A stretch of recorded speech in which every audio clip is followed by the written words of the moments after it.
Hey everybody, it is Tuesday. It is 7:30. We started a little bit later today because we actually have a new platform that we're using.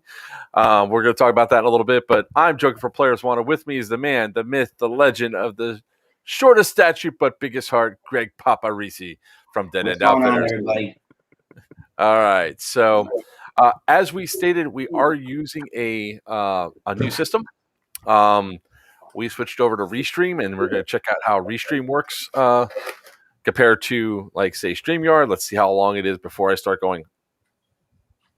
But we're mostly tonight we're going to talk about Bad Blood 2021. Of course, Greg was not there, so he gets a chance to see some of this stuff firsthand. But then we're also going to be talking a little bit about of course, Mayhem Mill 2, which is in 2 weeks. So we're going to have a good time. And we're going to aim for a smaller stream. We're also going to aim to watch our mouths. Now, with an exception, if it's on video that we're playing back, that doesn't count. Okay. I am sporting a new shirt.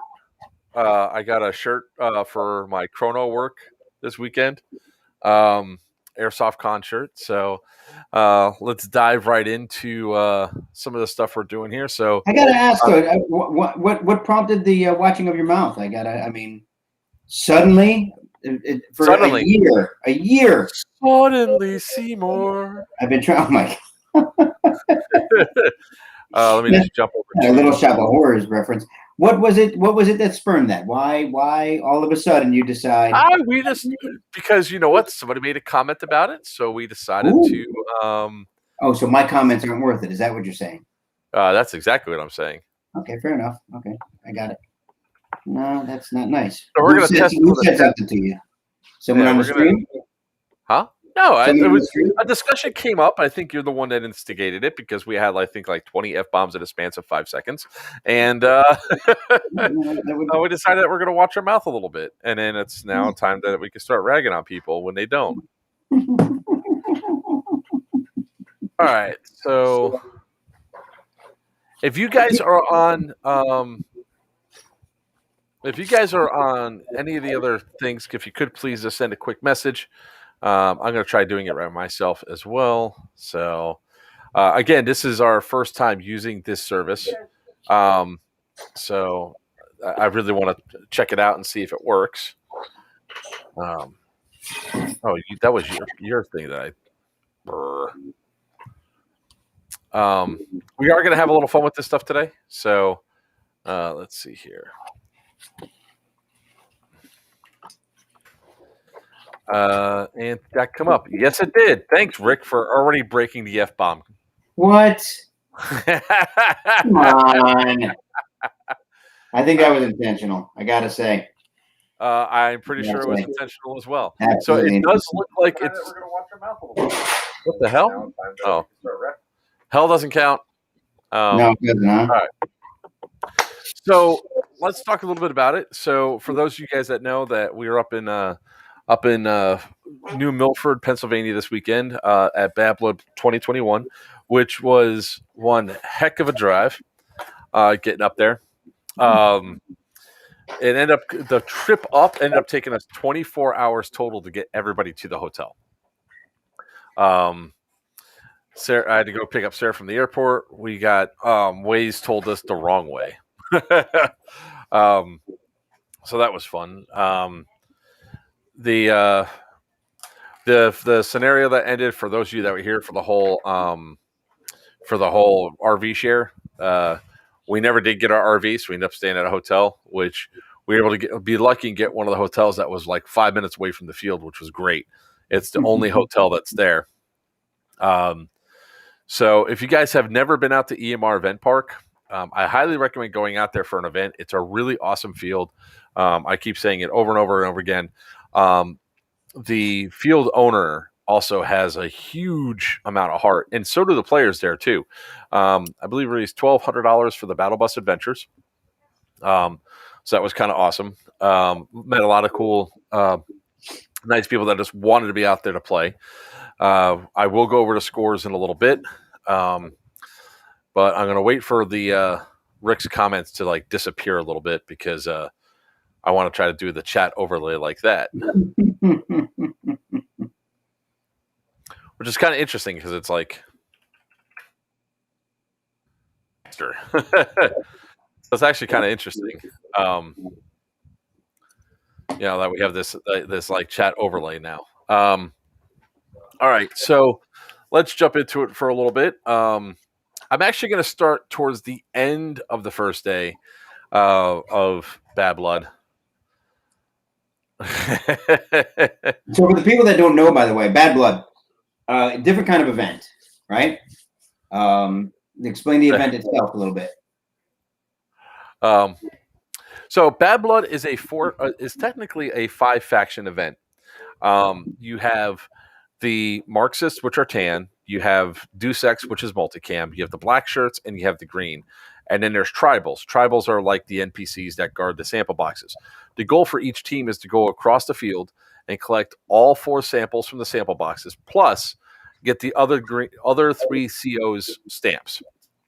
All right, it's actually working. Check it out. That's my boy right there, by the way. I just chimed in, Eric Bentley. My best friend. My absolute best friend in the whole wide world. Is he the guy that is doing your website? No, different Eric. No, he's the guy that he's been there for everything. He and I have been friends for 25 years, 26 years. Yeah, absolutely. Flew me to Florida or flew me to Hawaii for my birthday one year. That's a friend. So going back over it, let's talk a little bit. So you got to, and then you get the CO stamps, and there was also one bonus stamp that was like a main city thing, and I'll explain that one towards the end of it because that one was kind of funny how we didn't get that one off the top. But on a whole, it was a really it's a fun event because there's different mentalities for gameplay and everything else. And the Marxists had won 4 times prior to the event. But I want to show this one video. Evidently, I am no longer allowed to showcase guns or hold guns up because I did something. Let's go ahead and share the screen. Oh, nope. Share screen. Share audio. Trying not to get demonetized, are you? All right, here we go. Oh, so this was at the raffle. Okay. And that's Moondog's son there that was calling off the raffle tickets. Oh, bam. With an extra $4 and a nice slim handgun. Please be my ticket. You came with my ticket. It's a hex bag for whatever reason, not a matching tap. Racket!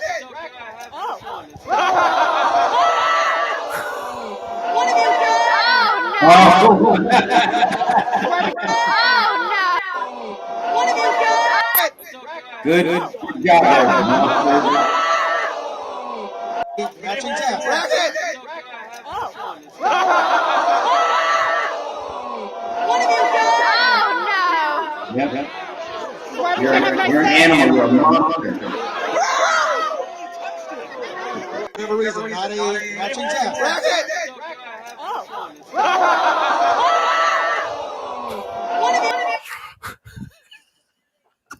Shame on you. Shame on me. I barely touched it. I mean, if you see, I barely have my fingers on it, and I just went like that, and the entire thing came out. I'm like, it like shot out from behind. I'm like, wait, hold on, there's more. Oh, no. Why we can't have nice things?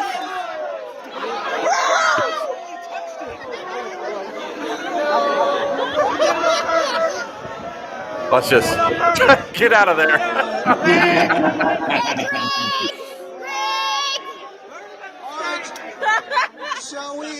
Shall we send it back to Evie, or does somebody actually want to win it? All right, who wants to win it? Ethan will replace this. Yeah, they're still going to win it. They still want to win it.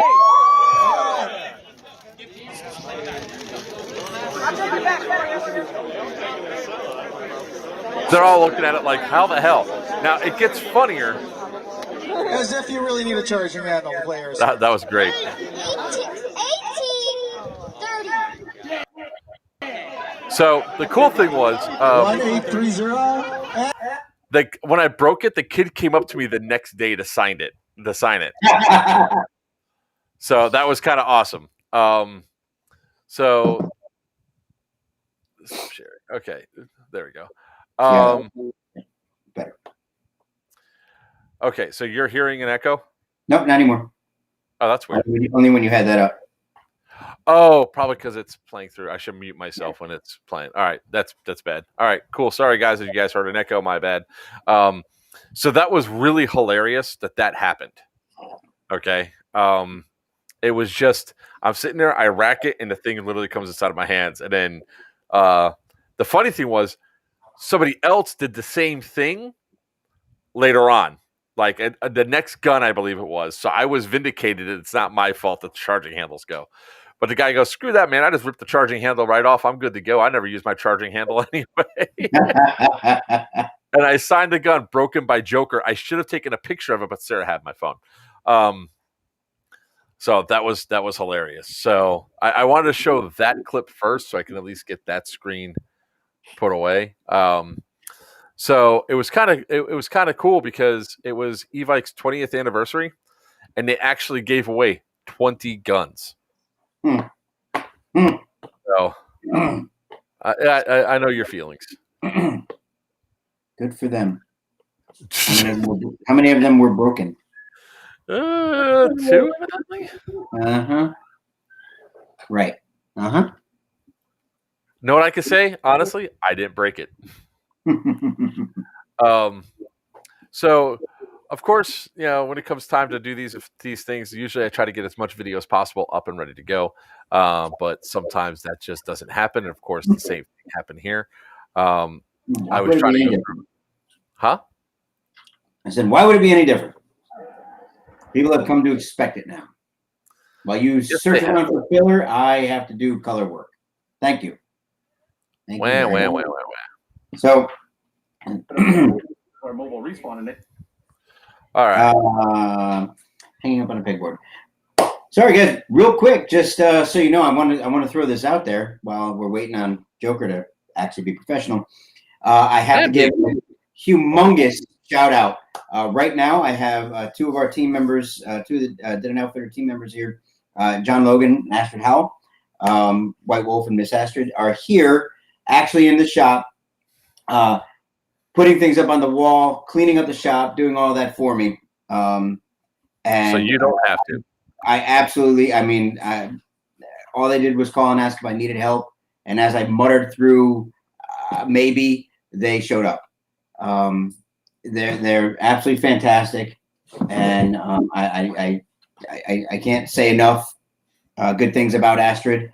I have no good things to say about John. Come on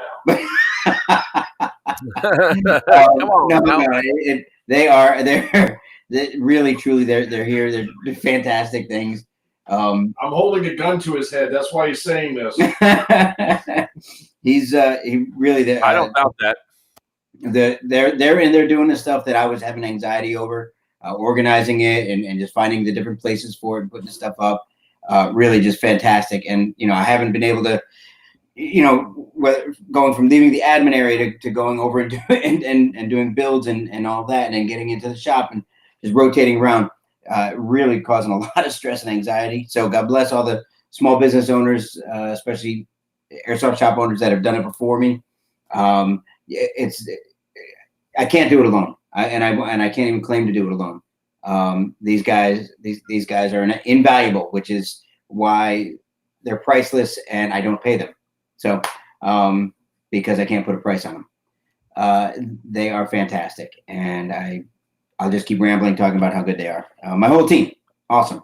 Everyone that's on my team is amazing. And have you found your video yet, or should I just keep going, waiting on you? Yes, I was waiting for you to finish giving your praise. I'm going to try to see if I can find one more, because it is kind of funny. Thank you. All right. Yep. I think this is going to be it. But so going on a little bit more about it. So the massive size of this AO, it's kind of huge. With the 4 different teams, every team has their permanent spawn, and then we have our mobile respawns. And the mobile respawn is going to be moved across the field. They have to stay 20 feet, I think, behind the firing line. So they just can't be right up with the line. Everybody dies, and then they just respawn right there. They have to be about 20 feet back. So our goal is to pretty much march.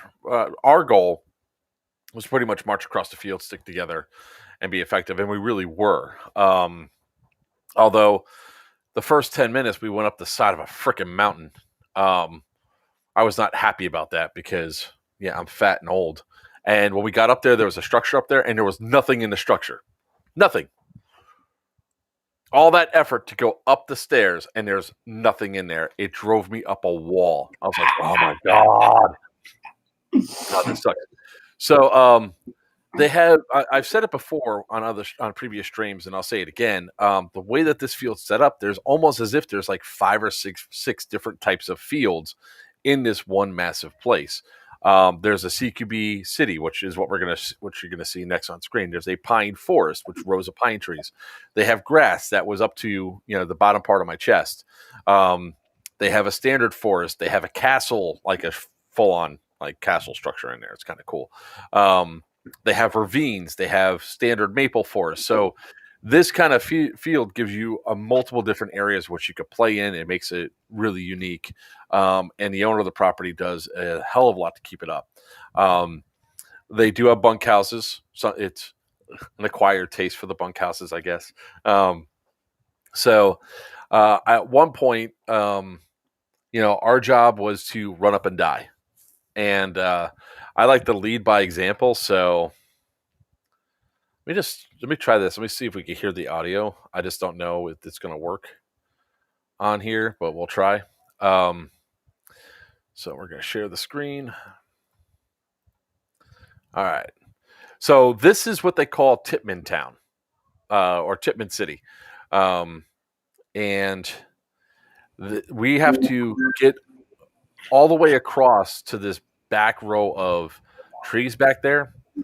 There's actually an open clearing behind it, which is where that grass I was talking about, and behind that's the pine forest. And we know we need to go to the pine forest to find one of these samples that we need to collect.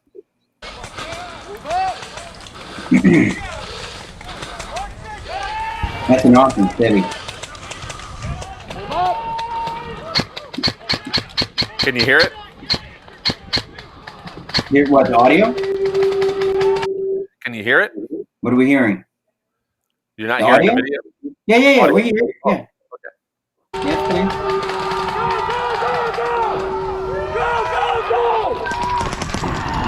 Oh, this is my jam, baby!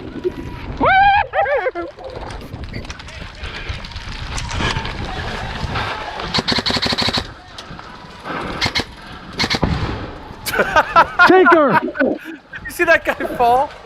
No, put it back. Watch right here. Tinker!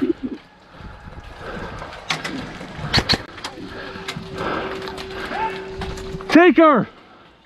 Right in front of you! Black barrel! That was Tinker. That fell? Yeah. Did he forget that you can't slide like you can in MA? Yeah, see, that's Tinker. I realize I'm probably yelling into my microphone because it's really loud in my ears. Sorry. So, let me ask you though, what am I allowed to call you out for anything here? Sure. Go ahead. How's that binary trigger treating you? That wasn't binary. Yes, it is. No, it isn't. Guaranteed it I is. swear to God, binary never went on my gun. Never. I know that gun. I know that gun. And I know that sound. Listen to it. That's not binary. It's by accident. Very not well binary. by accident. Tinker! Go back, but listen to it. That's binary. It's not binary. Right there. That's binary. Tinker! I swear to Fire God, release, fire binary. release. You're telling me it's not? It's I know not. that gun. I've worked on that gun, right? I understand you. I understand you know that gun. I understand that you worked on that gun. I am telling you right there that I did not have that gun on binary. Maybe the switch was flipped by accident? No. But if you did notice though, like this dude, like as soon as you claim I shot him with binary, watch how many times I shoot this guy and he just keeps running. There's at least 2 good shots. Tinker! Like how you look around for Tinker and then realize he's right there. Head injury. No, I was looking around. I saw movement out of my peripheral, and I was like, "Oh shit, okay, I'm good." I kept doing that because I was like, "Oh, bleep." So, Tinker! Right in front of you! Black barrels!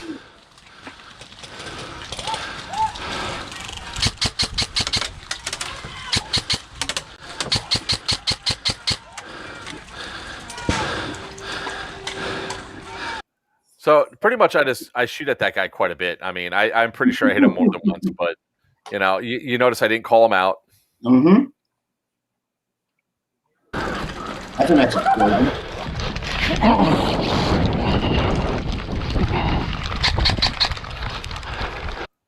And I'm pretty sure I nailed him there too. Is that a little kid?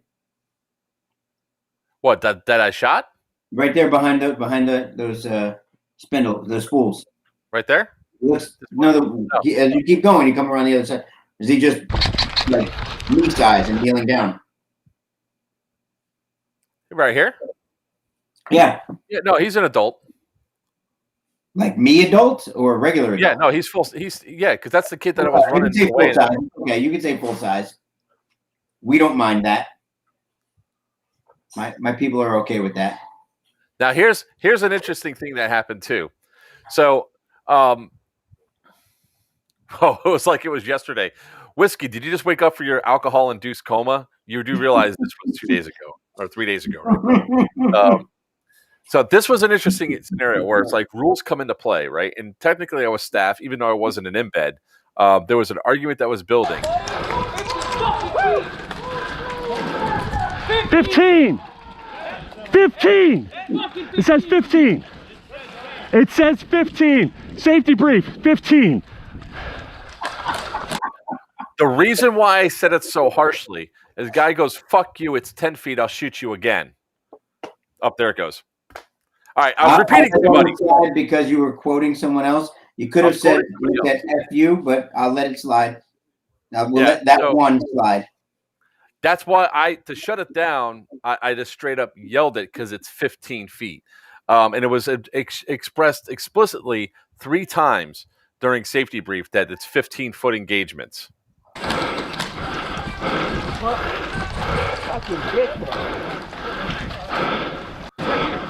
Oh, yeah. So no closer than 15 feet? Now, I did tell a ref to go over there and take care of it, which he put his vest on and went to go address it. The admin went to go address it. So this is the cool thing. Respawns are every 10 minutes. So there's Cordello.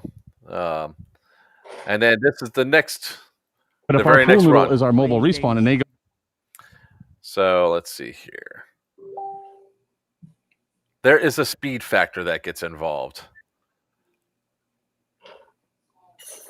All right, hold on. A speed factor, you say? Yeah, like people don't think I'm fast, but this time I outdistanced Tinker. Tinker is behind me. Go! Move, move, move, move, move!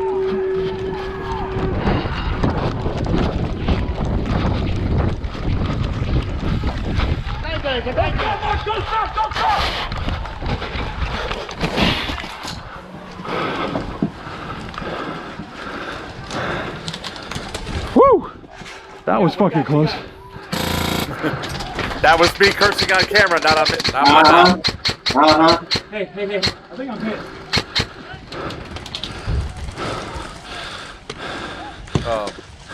So Whiskey was the... Yeah, now we're hit.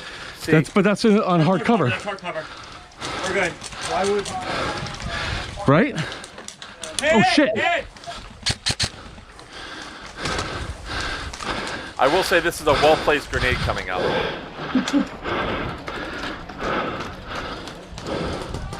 Whoa, shit.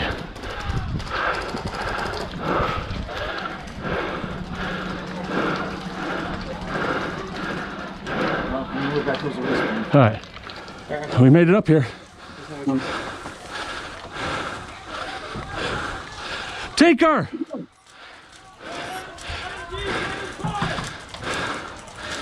Take her! Watch this.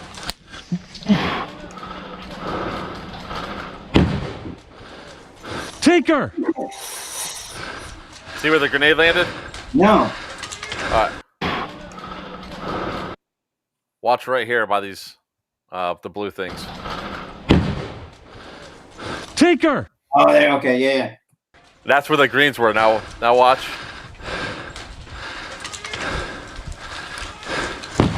I got one, and there was a second one there. Yeah, see, there goes the second guy. Grenade worked. I also want to pause this for a second, and I want you all to appreciate the distance of that D-hop barrel. The ranges of which I was shooting at was, yeah. I was trying to discuss that with somebody today, explaining it to them and all. You know, I do find I continue to find that people compare it to the R hops and the flat hops, and they say, "Oh, you mean like that?" I'm like, well, it is a patched barrel, yeah, but that's where the similarities really end. Move, move, move, move, move.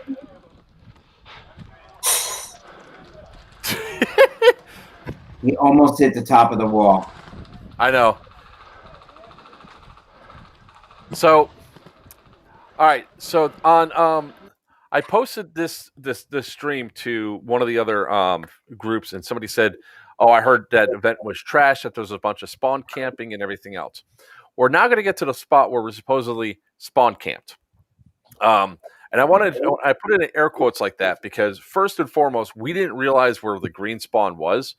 But at the second time, this spawn, which is going to be behind this huge clump of trees right here, is a problem every single year if it's a team that's stationary. And the reason why we say that is because trying to get past this spawn point and not shoot in there and to get to the pine forest is hard. Right now, we have green over here. If I was looking directly to my right, we had black shirts that were in another clump of trees, and then we had the Deuce X that were up by the castle. So we're literally surrounded on three, and we also have groups coming up behind us.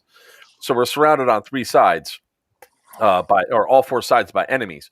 So much so that Sarah, who's carrying the pool noodle, got shot right in the butt cheek. The only time she got shot the entire day. So which means if she got shot in the butt cheek, that would have been a headshot to me. Yeah. So there's a lot of so see that's so that's the trees where the green was also at and a little bit of the black shirts. Okay. Not the stream for it, Ben. Just send him a message, and then I'll point out when we get to the castle. I did like these little murder holes because you could peek out of them. And you really couldn't shoot at them, but you can at least peek out of them. Were you allowed to shoot out of them? They look kind of small. I said you're not allowed to shoot out of them. Oh, you said you really couldn't. I didn't know if you weren't allowed to. All right.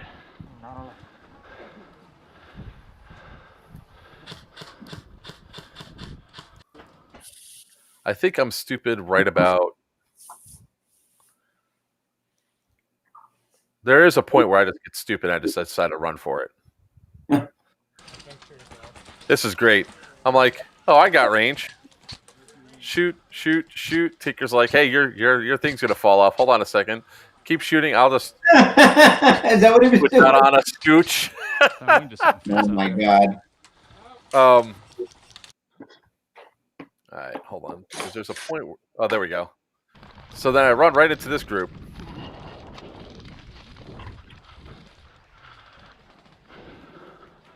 Hey, yo. Good job, though. For real. Good job. You should take a minute to talk about that. Honestly. Not everybody knows and not everybody would do that, you know.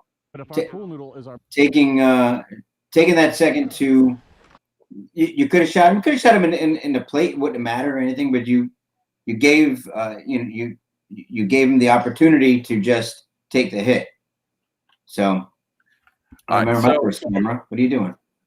All right, so I'm just trying to get to see. All this is going to be upside down. I didn't get a chance to flip it over yet. But this is where they were like complaining a little bit of where we were at. And there are guys that, their spawns on the other side of these trees, but there's guys that are like right here shooting at us, and I'm shooting them, and it's like, like whatever. I will always try to give people courtesy like that. Always try. Like to the point to make sure that I don't want people getting hurt. I don't want people getting upset. I want people to enjoy themselves. So let's see here. All right, going over to back to the video. I got some clips we can show off. All right. So we moved across the field. We went across the. We eventually, what ultimately ended up happening was because all the groups were right there. They didn't want us all fighting in one spot either, which is a kind of a smart thing. I mean, if you have that many people. Oh shoot! Sorry, 1 second. These buttons are new for me to use, guys. So they didn't want everybody clustered up and around each other like that this is not a TDM. There's objective based, and what happens is everybody gets frozen in that spot, and frustrations go high. Like we were shooting in the vicinity of green spawn, only because they were shooting from the vicinity of green spawn, and finally. Admin stepped in and said, okay, we're going to move green spawn away so you guys can go through, or just go through. And we did. Let's see here. Which one was this one? Oh, yeah, you're going to love this one, Greg. All right, so let's talk a little bit about range, shall we? All right, we're gonna bring this back up. So this was earlier on when we went to go get our second stamp. That's Rooster right there. One of the leadership for Marxist. He's got Angie's Black Rose that has a flat. The only thing it has is a D-hop barrel with a new bucking and piston head. I think you put in there. And a Max Pro hop up. That's it. That's the only thing that's going on. And it's going to be really hard to see the people in the distance, but I promise you, they're there. There's one. One down.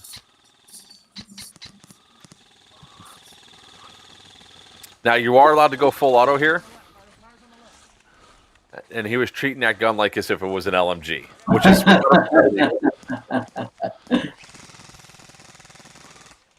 Now, I mean, again, not to break my arm, One straight ahead. But the fact that he's putting that many rounds that fast through it and not a single jam, that's a D-hop barrel.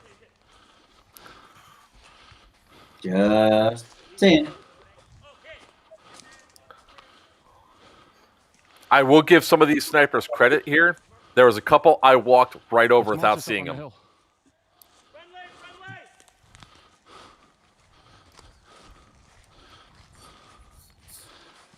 So, this is the ravine area that's there. So, like I said, it's got like a different sort of feel to it than the other sections of the field you guys saw so far, which was kind of cool.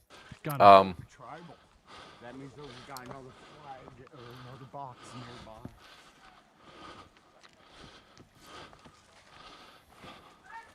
Hey, we got tribal down.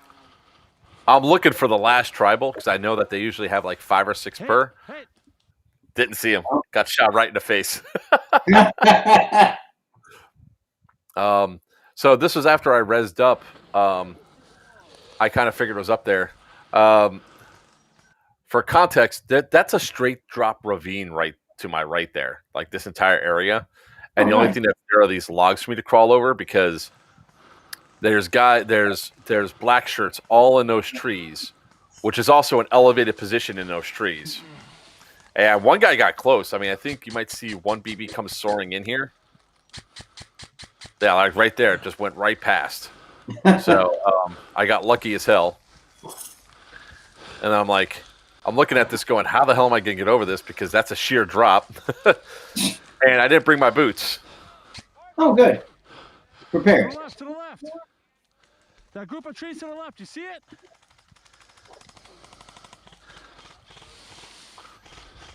Oh, fuck.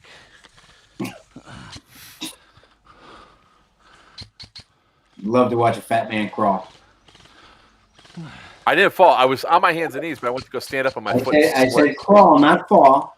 Oh, I thought you said fall. Sorry. No.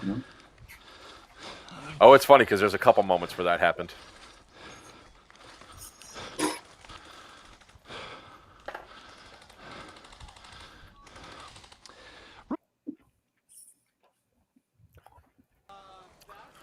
Oh, no, wrong one.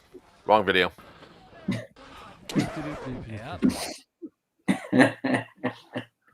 Hey, where'd it go? Oh, God, I love you. All right. What did I do? Here it is. It's still on here. All right. So we were looking for the box. Oh, wait. Found the box. Found the box. Man, I want to make a joke. For context, I was so happy we found a box without having to bribe a tribal. Oh, Lord. God, I want to make jokes so bad. That was a fantastic statement.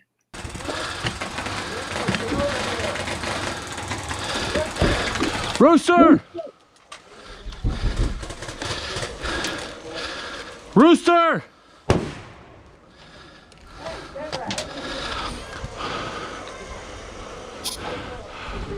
Rooster!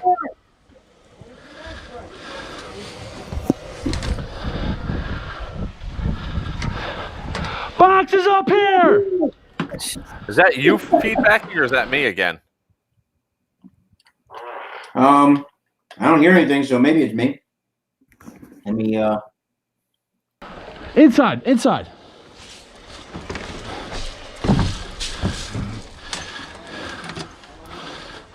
So I'll point out. Box is up here! Radio. I need a radio.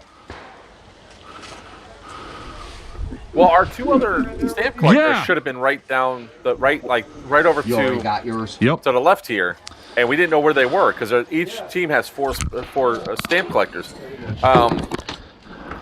Rooster and I are the two oldest guys, and we're the ones that are front and center. They're all in those trees. Getting it first and over everybody else.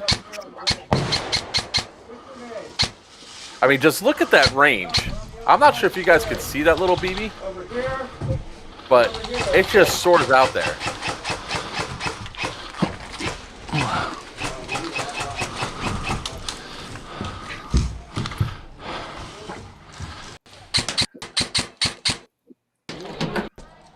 Okay, and we hold this position for over 6 minutes with getting advanced on by multiple black shirts.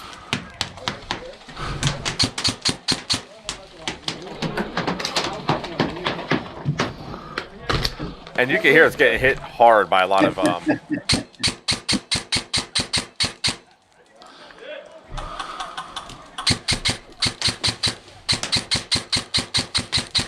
Hit! Come on, man.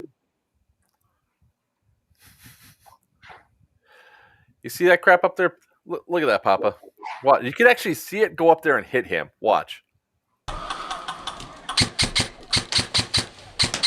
I can't make it out. Hit! Come on, man. I'm on a smaller screen now. When we do the stream, I see it on a smaller screen. It's going to be this group.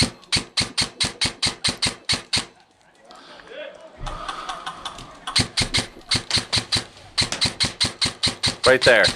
Hit! Come on, man. What are you laughing at? Come on, man. Hey, he didn't hear me. At least, listen. He's 300 feet away. At least I did not yell out of the you didn't bullet. yell it out at him. I get it. So that means you're learning, you're teaching yourself, you're curbing that feeling. I get it. You're getting better. And welcome to maturity. I'm glad to have you here. It's a nice place to be. Thank you, sir. The thing that was annoying about it is that you could see them flinch. You could see them move in when those BBs came, and he's all like, the only downside is if you notice that the front part of my gun is missing something here. Yeah, the run cam wasn't working. If the run cam would have been working, we would have had beautiful features of those BBs sailing right into those black shirts, getting him hit. But from the time that we got in here, this video is what we held this position for 8 minutes, and I want to. We actually held it longer, but I held the position for almost a full 8 minutes, and we were outnumbered. Our team had the least amount of players on it by a lot. So I'm just going to say, you can kiss my tuchus because. Look at you working hard to keep that language down. Good for you. I know I am. I'm doing really good. I'm doing really good to behave. Again, this is like another section of that field I was talking about where it has a different feel to it. It's another ravine. There's two sides of forest, and it's really good. Now, I really want to show off, probably showcase one of the best maneuvers. It's got to be play of the game. It's got to be play of the game. I don't want to say it. I'm sorry. Hang on. I'm reading some of the comments. About the extra pair of shoes? Yes, sir. Did you turn down an extra pair of boots? Did I turn down an extra pair of boots? Is that what happened? Is that what happened? Yes, but at that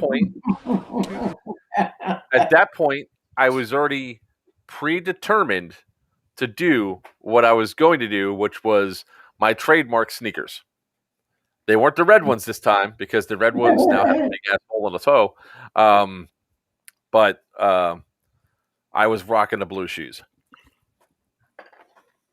So, but that wasn't intentional, though. Yes, or was it?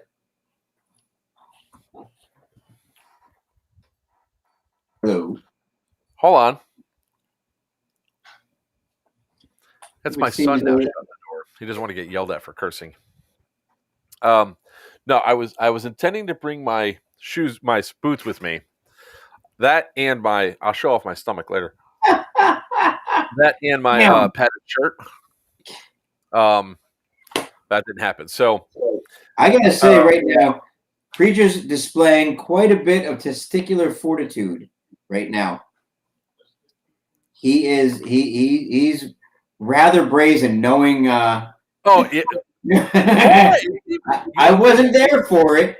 I just happened to know that there were things that occurred, and he's calling you out. Red button is right in front of my face right now. I just want to push. Ben, you might have missed it. Yes, I did. We're getting discounts off the one that we're doing for Mayhem Mill. So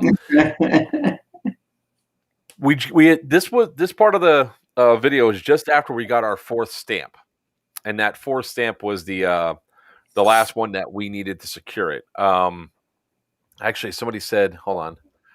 Preacher said we got 4 stamps in an hour and a half. That's amazing. It actually was longer than an hour and a half, Preacher. It was more like because I don't think we got that second stamp, that last stamp until close to 1 o'clock, maybe 12:30. So it was out there. We're out there for a little bit longer than that, but.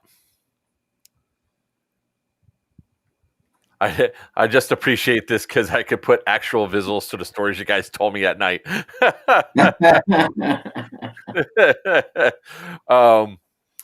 Yeah, so It's called ankle protection. It was a player packet. My socks were ankle protection. Shut up. Um, Just saying. I'm not trying to stir no I know. pot. It's like, you know, I'm trying also not to bust balls. I mean, I could turn on the ball buster packet real quick. Oh, let's do that. Let's throw Tinker on the bus first. Oh, So poor Tinker's not in. I know he's not even here to defend himself. I just want this for prosperity on the stream. So we pick up Sarah on Friday, and we decide that we have to do a Walmart run regardless. We need to pick up stuff. We need ice. We need a few extra things. I told Sarah brought her Screech Dragon shirt, and I said, "You don't need to wear that." She goes, "Oh, bet." And so she goes, "I want to wear something else." It's like, we're going to go to Walmart. I'm going to pick out a different shirt. Cool. Done deal. We're in there. We got all of our other stuff. We got our water. We got our sports drinks. We got our, I call it emergency sugar, the applesauce, and some other fruit stuff.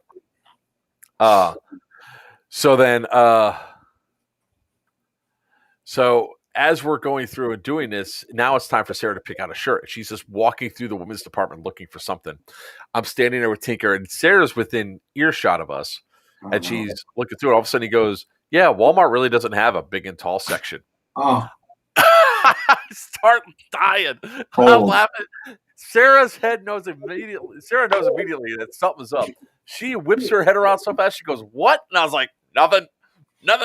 She goes, "What?" I was like, "Nothing." At that point in time, Broco was in full effect. I wasn't going to rat out Tinker or anything else. Then we had to go to Home Depot for something. Wood chips. We had to get wood chips for the smoker. And we go over there, and as we're leaving, Tinker's all like, "I want breakfast. I want breakfast. I want breakfast." McDonald's. I said, "Anything but McDonald's." And he made some sort of smart-ass comment. I was like, "Oh, really? Really? Fine." Sarah, you know what he said? When we're in that section of Walmart, he said that was he said, "When you're looking around, too bad Walmart doesn't have a big and tall section." He is so lucky he was sitting behind Sarah because she couldn't quite get to him. So the entire running joke all weekend would be, like, each time like Tinker had something wise ass to say, I was like, "Big and tall." Yikes. You know, the funny thing is that that's a very ironic statement because it's Walmart.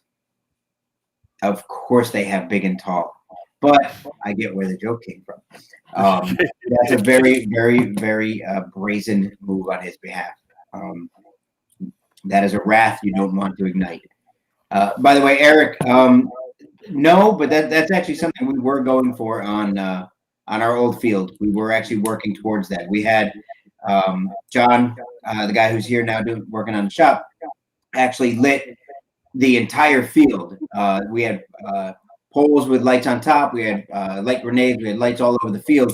And the next step, we had bought a whole bunch. Next step was to put cameras scattered throughout the field so that it can catch live feed. We were going to have some that were just going to do still image, catch as you go by, like a trail cam.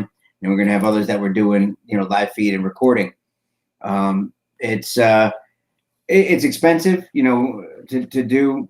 It's bad enough, a lot of fields, average size field is between 10 and 20 acres.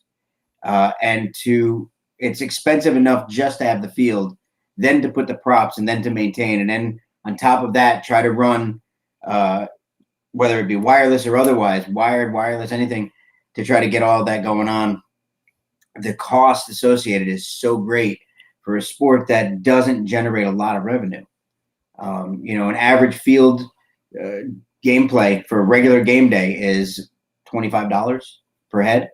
And then the bigger factor is you have to go through all that video, find what's good, edit it, and everything else. And it's usually easier for the people that are wearing the cameras, go through the video and pick it out. If you have something that's stationary, you're only catching usually segments of it. But so it could work, but that's something that you pretty much need a production crew, because there are markers and stuff to say, okay, yeah, there was a good spot at this point, this point, this point. That's what I was looking for when I was going through the camera footage. This is sort of what Eric does now. He used to be a CAD engineer. Okay. And now he if you watch televised sports, especially NFL, you do that because of him. He sets up all of the camera feeds and all that kind of stuff. He's done for Super Bowl. He's done for the Oscars.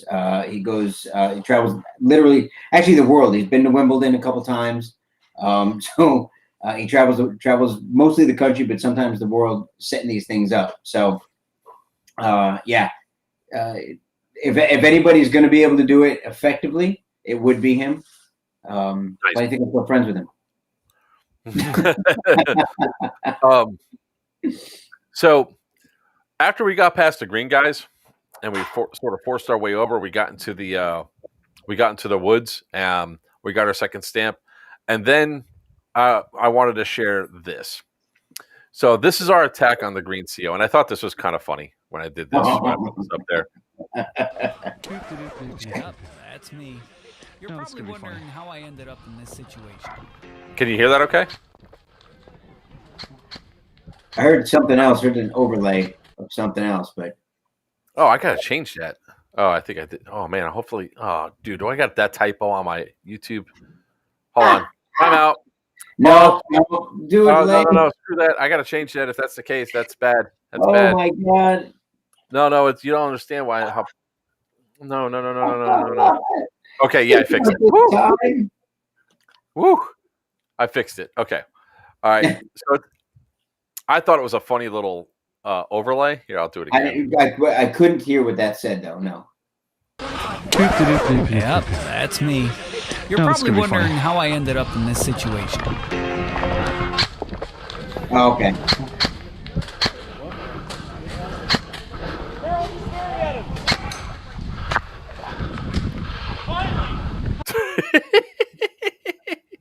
So all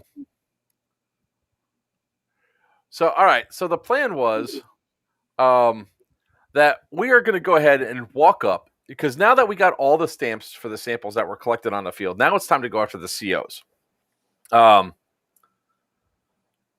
Airsoft Nomad, I'll disagree with you, man. It was a fun event. I didn't know where you were at or what side you were on. If you're green, if you're black shirts, you probably have that feeling. But win or lose, it can be a good event, you know. So I mean, what's the foundation behind him saying that though? Why do you feel that it was awful? I mean, awful is a strong word. Yeah. You know, I played it. I played a particular event at a particular field one time, and even that wasn't awful. It wasn't my favorite, but it certainly wasn't awful. I know what you're talking about. Yes, I know you do. I didn't feel like saying it out though. Yeah, but I mean, awful. Like I said, awful is a strong word. The field looks great. I don't know anything about the event runners, but this is the grassy area I was telling you about. The grass is actually a little bit lower here. So our plan at this point, and I know why we failed, and I'm going to address that when we go through it, is to simply walk up to where Green's respawning at with their mobile respawn and take out the CO. That's our plan. Just walk up to them and take them out. So that's where this comes in.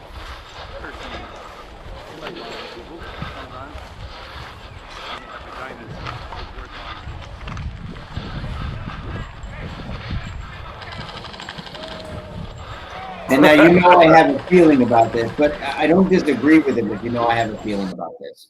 Do you see? Can you see where the problem is with this? Where the problem is? Yeah. So we're gonna do this. Just walk up. You want to? I saw it come in, but I'll address him in a second. Yeah, we'll get to it in a second. Go through this piece. All right. So if we're doing this sort of stealth mission, to where we're walking up to do this sort of thing, less is more. You have two guys, me, then these four other guys following up behind. They saw this as a patrol. So Rooster got pegged immediately. I don't know if you saw that.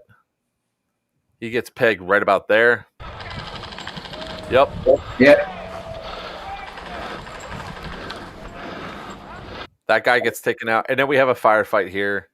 And it's really funny. Like, hold on. Now, were Right here. in the event, were kill rags necessary? Were they a requirement? Yes, but a lot of us didn't have them. Oh, Mine, okay. I don't know where mine went. Mine literally must have ripped out of my pocket somewhere. Here. What was that? What? Listen.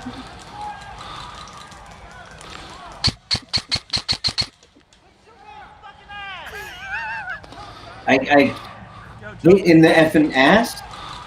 Yeah. Well,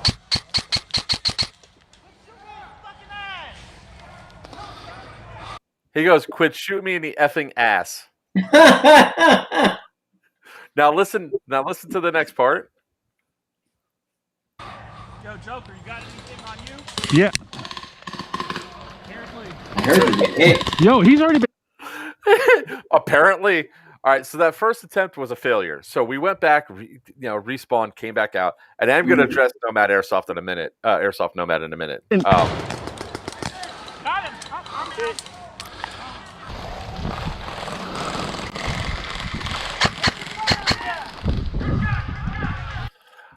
I shot into the woods, getting this guy with purple camo on, hit him, and then I got shot immediately.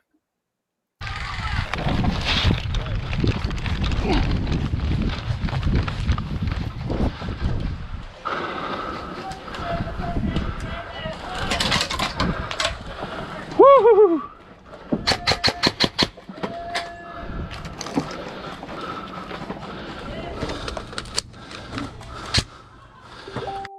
All right, so I took out these guys here. I want to go ahead and take the time now to address Nomad. All right, Sure. so 1 hour brief about politics. Let's start with that right there. So first off, this safety brief was divided by two different things. The event holder, the guy that owns the field, has his thing, and then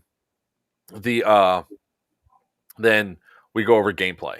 So the 1 hour thing brief about politics, it was not 1 hour about politics. It was, Tim did go over the reason why bad blood didn't happen. And the reason why he had felt the need to address it was that there was a lot of people that were giving him a crap ton of shit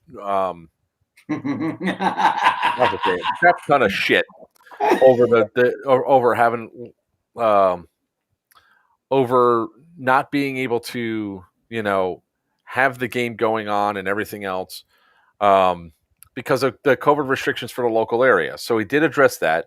He addressed those people that decided to attack his business.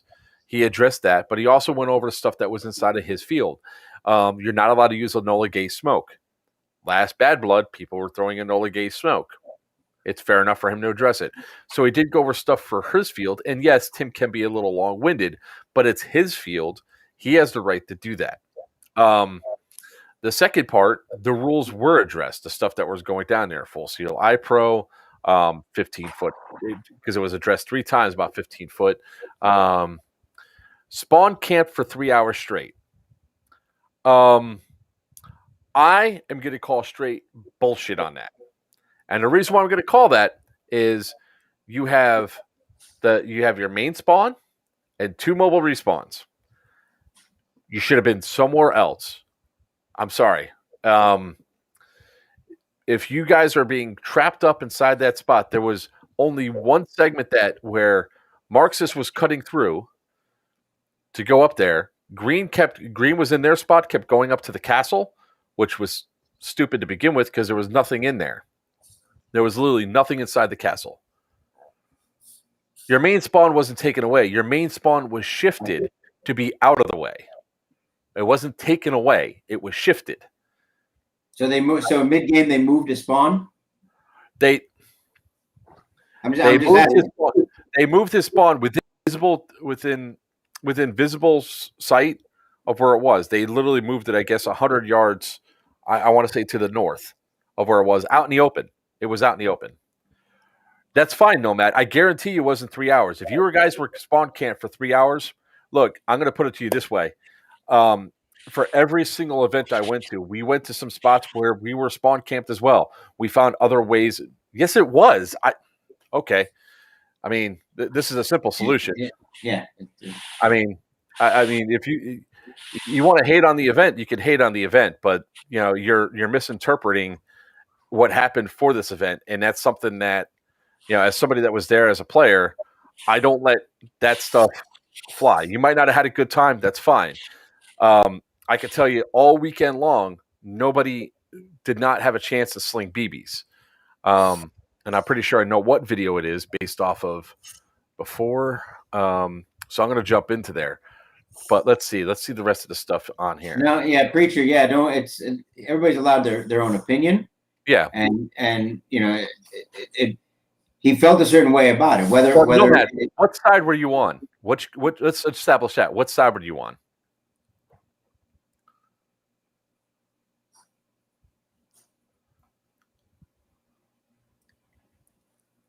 Okay. Give me. Which team? Yeah, what team were you on? There you go. Brewstex. Okay. Okay. Now, all right. I'll take something back. I thought you were talking about the green. I have no idea where they placed your spawn. I have no idea where they moved it to. So I can't test on that. I can tell you right now, Deus Ex was not spawn camped because Deus Ex kept coming after us all over the place. Deus Ex, for a lot of times, was not happy with the shit that was going down because they were losing. I can tell you right now, one of your pool noodles walked off at 12:30, and I believe another one of the pool noodles was always around. So I thought you were on green. My apologies, but I can always admit when I'm wrong. I know greens was moved 100 feet. I don't know where. I didn't know that they moved your guys' spawn at all. How can you tell me that when I have it on video? I could tell you from the stuff that I saw on screen right there because I know when they moved the green spawn. That's why I thought. I thought you were talking about green spawn. You're Deus Ex. That's why I asked for qualifying questions to follow up. How do I know where the noodle was at 12:30? I walked past it when the guy passed out. The noodle that was for Deus Ex ran because he was in embed to help out with the medical emergency on that. So, I don't need to pull up my video after that. So the fact is, when it comes down to the event, if you can, did you have a radio and were you communicating with your COs? Because that's another thing that we found was a problem for some other people that were saying, I don't know where Respawn is. Where's your radio? I don't have one.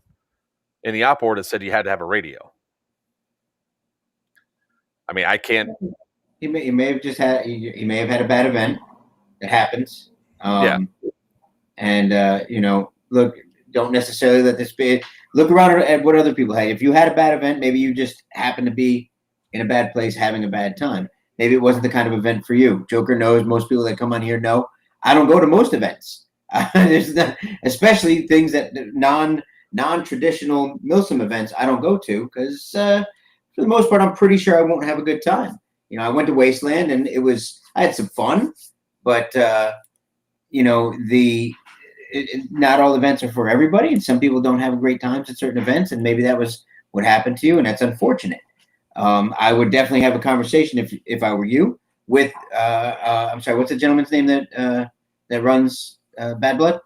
That's Moondog. Yeah. He could actually, Nomad Airsoft Nomad could actually go to his faction's page and address it there. I mean, yeah, absolutely. I can tell you right now, he would love to do it. I'm sure he would tell you right love to hear your feedback. Black Shirts had a problem because I guess their CO just decided to quit and walk off the field, which is problematic in itself.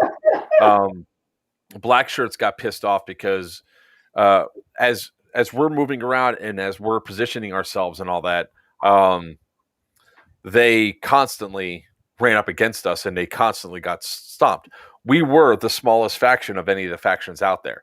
It seemed like we had more because we stuck together. I don't think there was any point where any of the tan were not with the blob. I never had a problem after walking off the field, re-upping on water and walking back out onto the field, finding my guys. That's just me. I didn't even have a radio. So it's a matter of I'm not trying to be condescending at all. I'm just trying to explain the stuff that's there.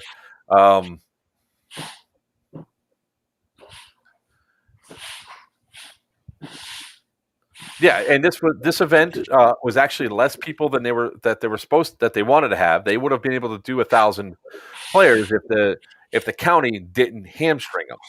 So if you're seeing stuff like that about the politics posting and all that stuff, it's because of the shit that hit his business hard, and he's opening up again for airsoft and all that. So we're going to move away from this discussion and go to some funny parts.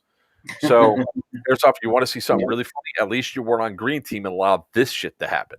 Yeah, and I want to thank you, Joker, for actually addressing it, taking the time to address it with him. Granted, we do have to move on, with it, but I didn't want him to feel like he was just kind of being washed over, And Nomad, I mean, we could always have a conversation about it. We could always have a conversation about it later on and all that. But I always say this: like, if I'm getting to a spot where I'm getting pissed off about everything, well,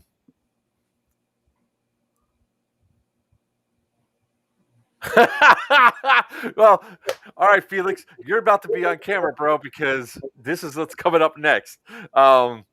But Nomad, here's just like you've been playing for 15 years. I mean, I've played enough games to be playing as if it's been 30 years at this point. I'll just tell you like this: I make my own fun. If I'm not having fun at an event, I'll start doing crazy ass shit to make the event fun. And that's what sort of like me screaming, running like a banshee through the center of the town and all that. But this was the part that Felix was talking about, Death by Storm Airsoft. So I'm going to fast forward it a little bit because it's a lot of me walking around. Oh, wait, here you go. Just for you, Greg. Fat man crawling. Oh, my God.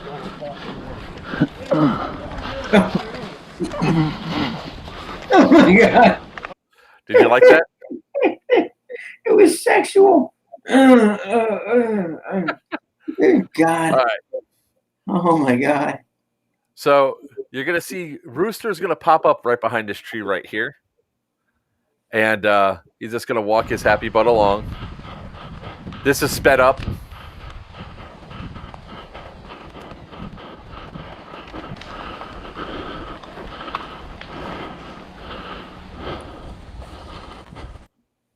Now you see how Rooster sort of went over to the right a little bit behind these tires, and now he's walking that way.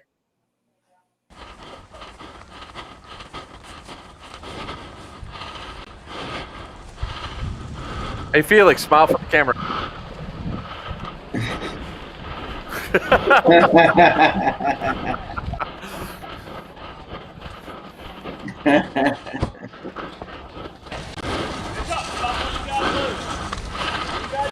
Now, I want to show you guys something, right? This is Green's mobile respawn. Rooster just walked into it. Gun down, hands down. And I'm following this sniper in. Now, Felix, if I was you, as soon as you guys respawned, you should have said something, man. Just saying.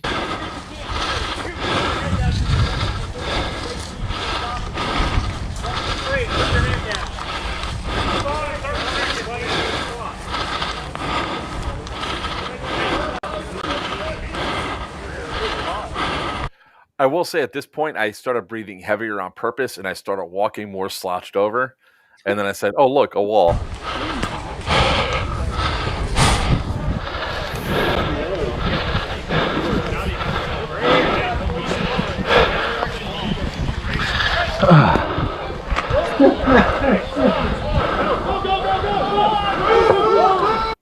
At this point, Felix, you should have yelled out, hey, watch out for the tan guys. Just saying. It's what I would have done. I would have had my pistol out and went charging.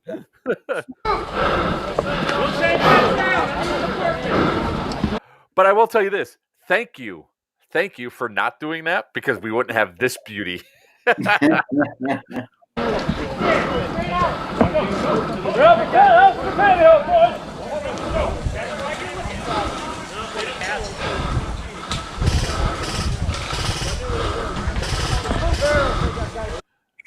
So he just killed Rooster.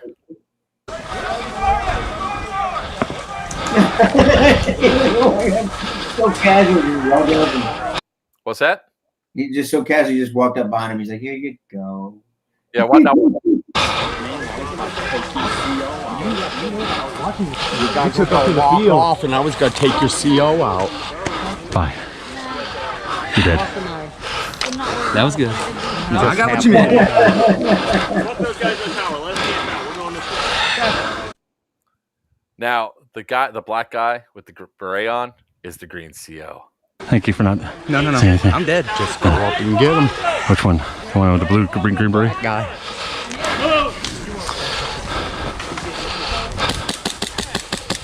Listen, I can drink 151 straight. I can drink it. Oh my God!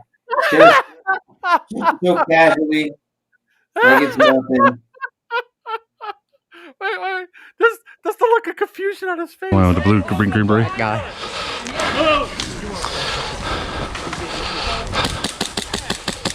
Listen, I can drink 151 straight. I can drink it. I'm a man of anything. Wow. Really?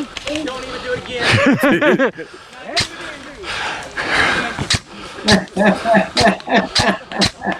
Really?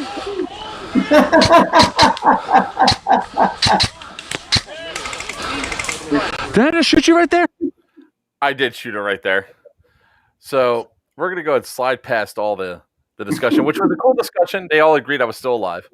I got my the stand part is funny.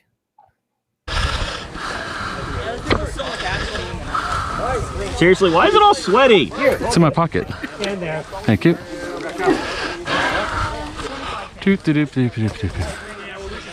Now this is gonna be funny. It's so embarrassing. All right, pay attention to this guy right here. Right, this guy right here. He sees me lift my gun up. Watch. On the right, you're talking about? This guy right here. This guy with the boonie hat on. Watch this. This has me still in stitches. I put my gun up. He looks over. He moves out of the way. He moves out of the way. What? Maybe he was dead. That's the only thing I can think of. He had to be dead. What did he say? He goes, I was wondering what you were doing.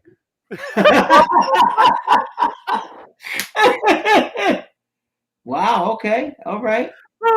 No, he was in front of me. I should have just killed him. I thought he was already dead, so that was my fault. He didn't have a dead rag out or anything else, and he was walking back to his respawn. So Man. I end up with what's this?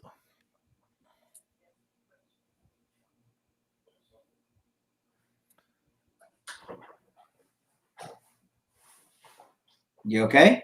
Yeah, I'm just reading the response that was there.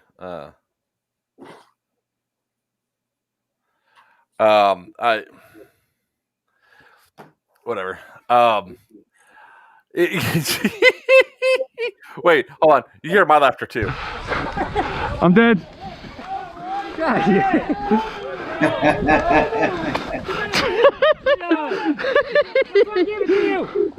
You get it? I got it. Oh my God.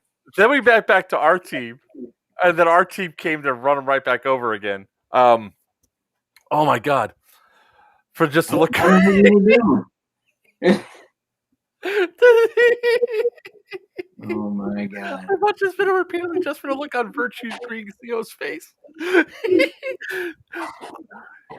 You could probably hear him in the background. He's the one that's going, really? Oh, that was him?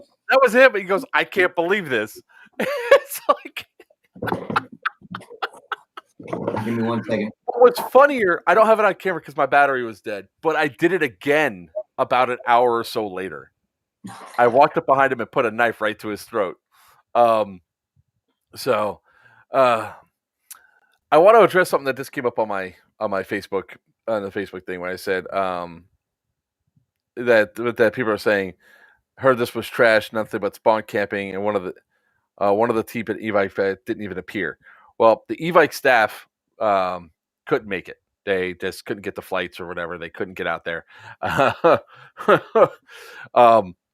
again, if you're going to an event just to meet the e-bike staff, then sorry, that's a disappointment, but you only paid $50 for an event.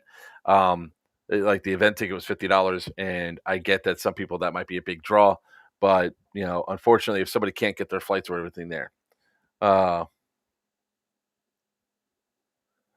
if somebody's saying that Tim is appearing to be more concerned with money than the actual sport, you're wrong. That dude's got a shit ton of heart. I'll fight this one tooth and nail.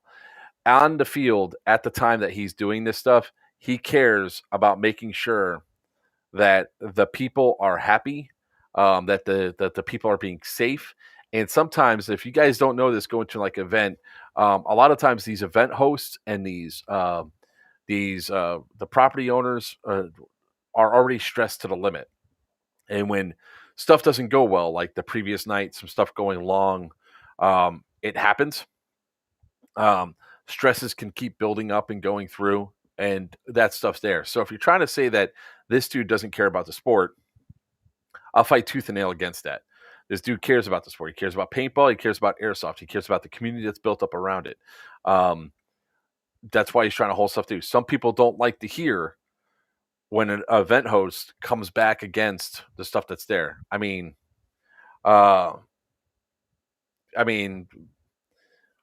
like sort of what preacher said when it came down to like the person that got injured and everything else. They're like, oh, well, one guy goes, well, I'm a paramedic. Well, they have paramedics en route to transport this guy to a hospital. As an owner of a property that has insurance, if that guy that fell out on his property went to file an insurance claim against EMR because something went wrong. Hey, Sammy, what's going on, man? It's if something goes wrong on the field, like say, for instance, if I say I'm an EMT, I go up to start working on somebody that has I'm just gonna do this right now. That is somebody that has until Greg gets back. If somebody has a medical emergency and I say I'm an EMT, I run up there and I start trying to give an IV and everything else like that, and maybe I give the wrong diagnosis or I do the wrong thing, and that person gets damaged by it.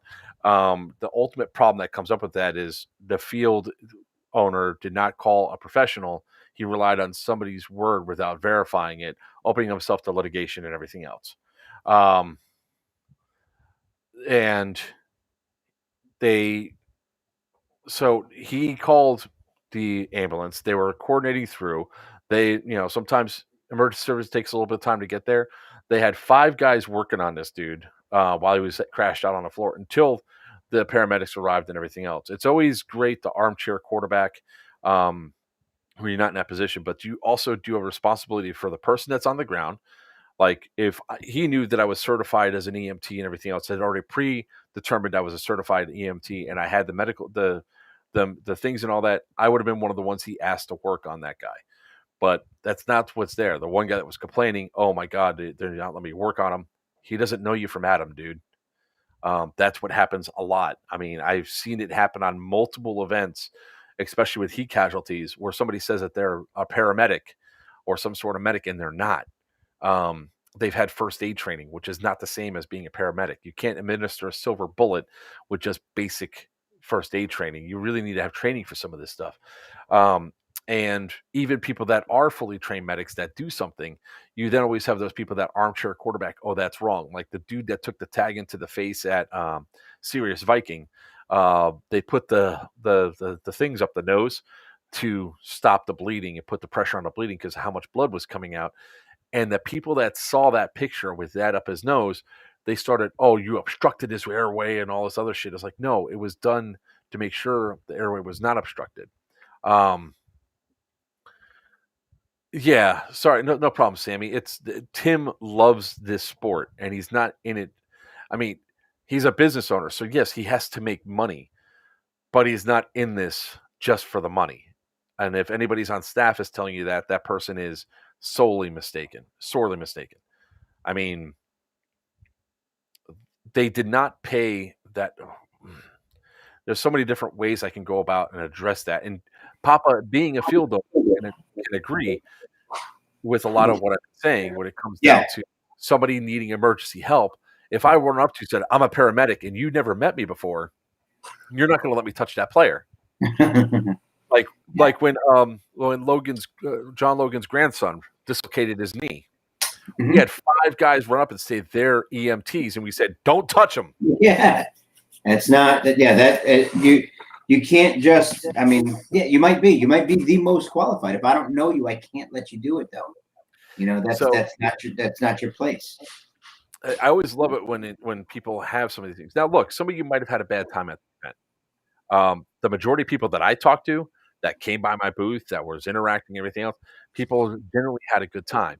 There was a group of black shirts that certainly didn't have a good time because they could not reach command, and Cordello had to go off of Marxist to go BCO until another person came back on and alleviated the situation for like the end of game thing. And there was some suggestions made to modify the game next time to like actually take a lunch break to help break things up a little bit and also get people the opportunity to get hydrated and all that. So that way they're not nearly as hot. There was a lot of people that were out there that didn't have proper, like really proper airsoft clothing. They thought it was like a game day. Now the colors did match the faction for most part, but there was one dude running around with on green that had blue jeans on. Well, your pants also had to match. There were some black shirts that had different colored pants. So it's kind of hard to see some of that stuff there. And there was not much that they could do 10 minutes before game start to fix it, unless kick the people off the field. But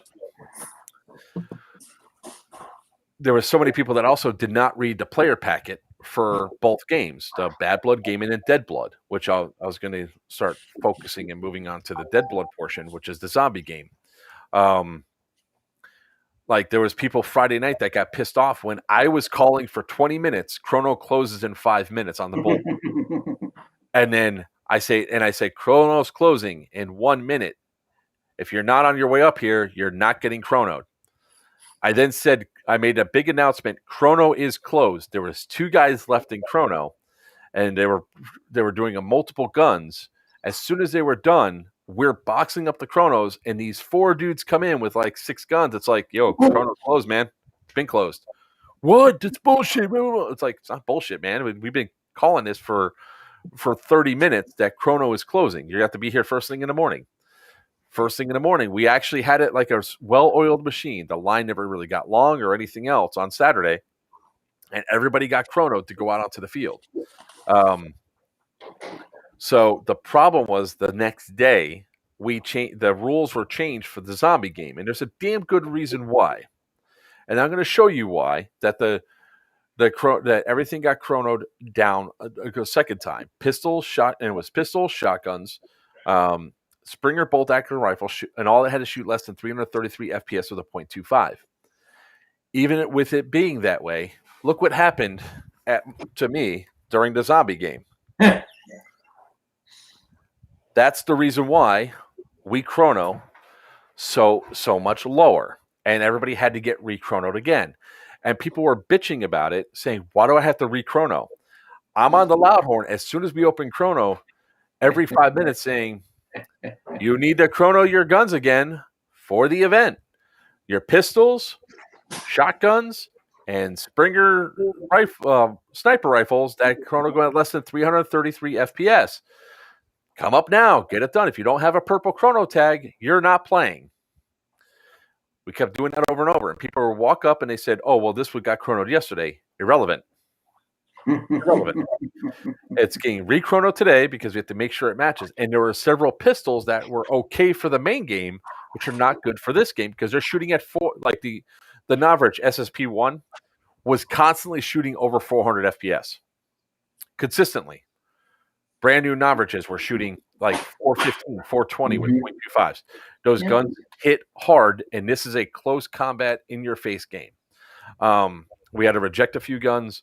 So then as it comes time to – and then so many people brought up their AEG rifles and were like, you're not allowed to use those. And one guy goes, well, I guess my kids aren't playing then. I was like, well, no, because the rule set says specifically pistol, shotgun, and bolt action. You show me something that says AEG rifle, I'll let it in. And he never did come back because he knew he was using it wrong. And can I say something about that? You know, guys, when you're on this side of it, when you're on the other end of it, the last thing any one of us wants to do, any field owner or event runner, the last thing we want to do is turn anybody away. When we're when we're chronoing, I know many times I've had guys who were shooting over, brought them out and tried to see if I could fix their gun to detune it for them so they could play because they were too hot. To turn someone away from an event that they drove, even if it's a game day, they drove an hour to the game day, which a lot of people do. That's an hour there, an hour back. They missed the entire day. They were excited to play. They were going to play. They had their gear, and I got to turn them away. Don't try to don't get mad at us for having the rules. Don't try to slip through. I got guys that come out the field. You're supposed to have full CLI Pro, and they show up and they got their Gucci Oakleys, which is all well and good, but they decide, man, today I don't want to put my gasket in. Well, you gotta have it in. It's part of the insurance. It's part of what we have to have. You have to have the full seal. Please don't make me turn you away. It's the worst thing field owner can do is to tell a player, get out.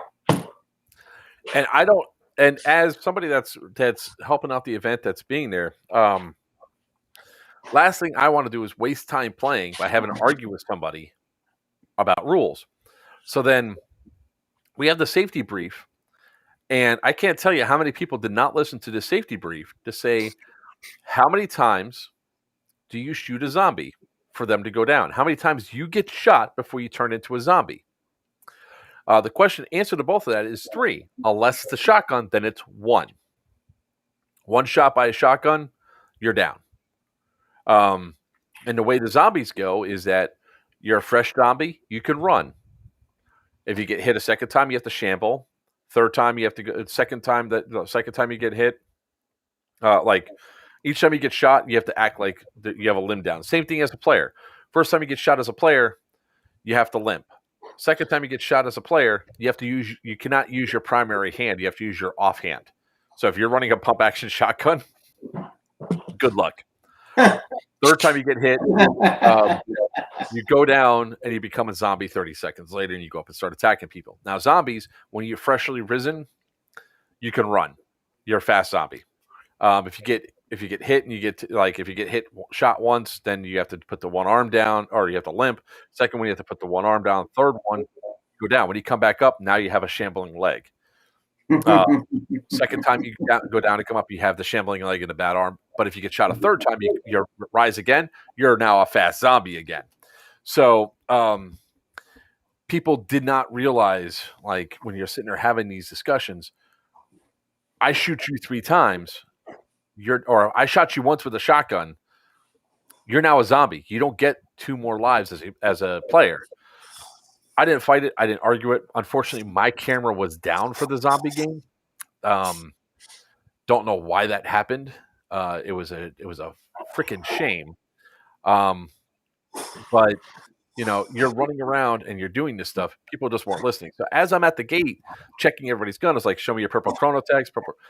This group of 4 kids that I saw come in and stand off to the side and not pay attention to the safety brief tried to walk past me. I was like, yo, where's your thing? This kid shows us like the single, like, small little pistol that's a Springer. That he goes, it's just a Springer. I was like, I don't care. It doesn't have a chrono tag. You're not getting in. And he goes, what? I was like, go to chrono. Now, the only reason why I said that is because there was a guy in chrono. We planned that some shit like this happened. Another kid tried pushing past me. I was like, where do you think you're going? He goes, I got this chrono last night. I was like, yesterday. I was like, it doesn't matter. It's got to be chrono today. He goes, that's not what the rules said. I was like, it's exactly what the rules say.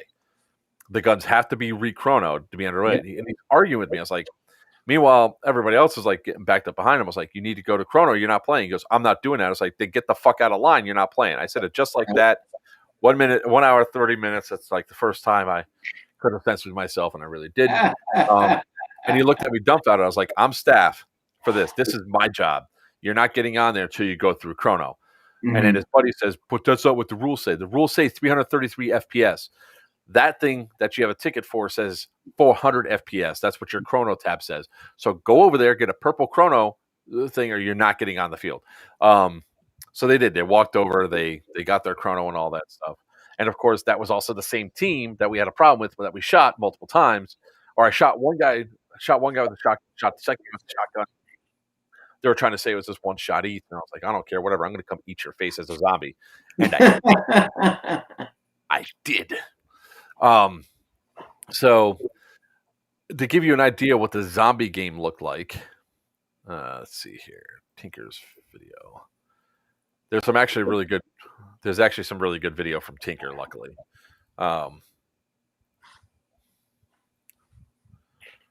right, at least I think this is going to be the good one because you can almost see me in the background.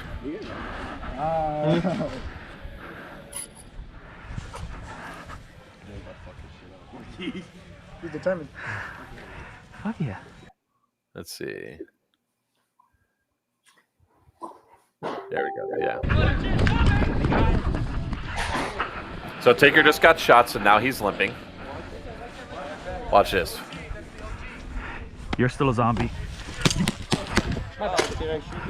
No, I got hit in the hand with one shot. I shot a shot.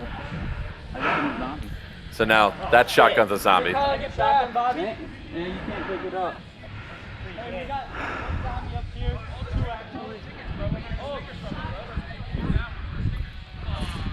All right, let's.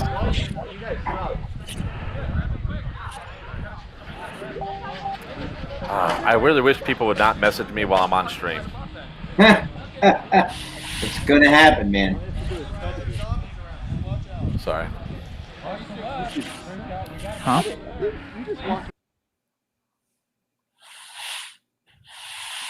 Don't tell me what to do. What was that? Here's where Tinker eats I'm shit. just It's gonna stay great. down and wait. So the rule for the zombies was you had to at least be down for 30 seconds. It was in an actual description said it could be advantageous for you to wait longer before getting up as a zombie. That's why Tinker said, I'm just going to sit here and wait. He was not breaking the rules. It was actually part of the rules.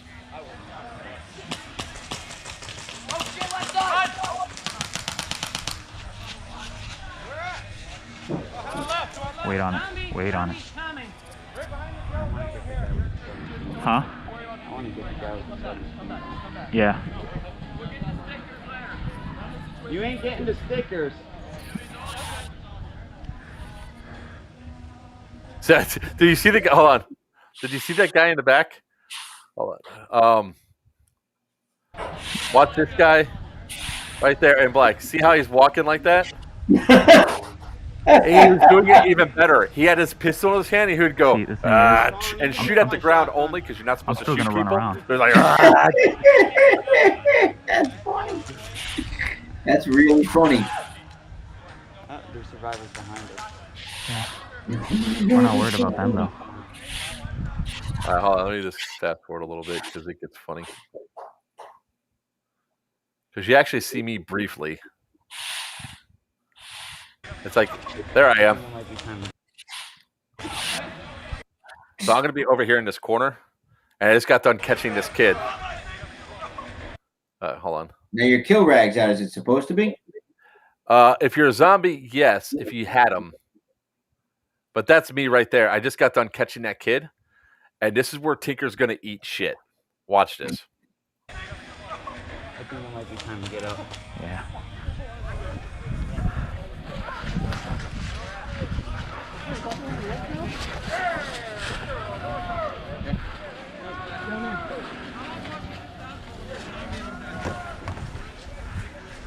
Bring the horse! Watch that guy right there in black. See how he's running? See how fast he's on that trigger? Watch this.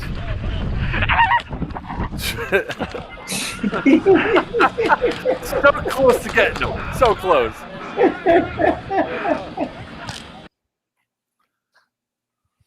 That's funny. So that was pretty much this entire game was like trying to go up and capture people over and over. Is that me running again? Yeah, there I go running. Watch it. Oh, hold on. I'm in the distance.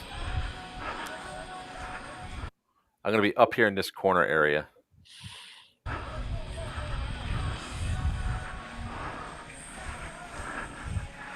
There I go. That was me running my ass off to go catch the guys going around that side. So you get lit up a lot in this zombie game. It was a ton of fun. At least I enjoyed myself. But there was a whole lot of running going on. Let's see. There I am. You're supposed to get out of Fort Worth, brother. Come to us. Dead again. So I died a lot, but I did eliminate a lot of players because of it. Now, that was one of the fun parts that I've always had with Dead Blood, or the Bad Blood games, is the zombie game. What I didn't realize, and that was my own fault, is I didn't understand where the map was. I wanted to be in that Fort War because there's a lot more easier defendable positions to go to, and you can just cause the zombies to stack up. So it's like a World War Z game where they're all just crawling over each other, and it makes for great video. You don't last nearly as long up there, but it's still funny as hell to watch.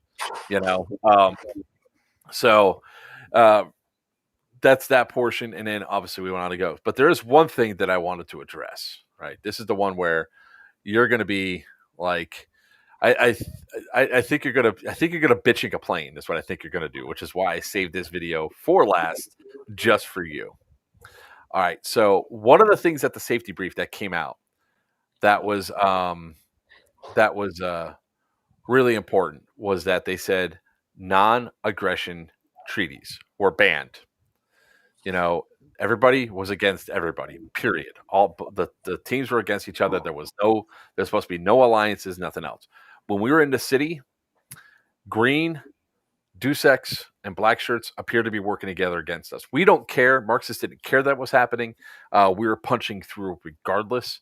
But this next clip I'm going to show you is Marxist was once again wedged between three factions. We had black shirts on one side, we had green down below, and we had Deus Ex directly to our west. And we also had Deus Ex that were to our north. So we're like clustered up around our mobile respawn, stuck. We couldn't do anything. So we respawn, and this happens. Make sure it's packed all the way up. You're gonna see me. You're gonna see the camera pan. Like, huh?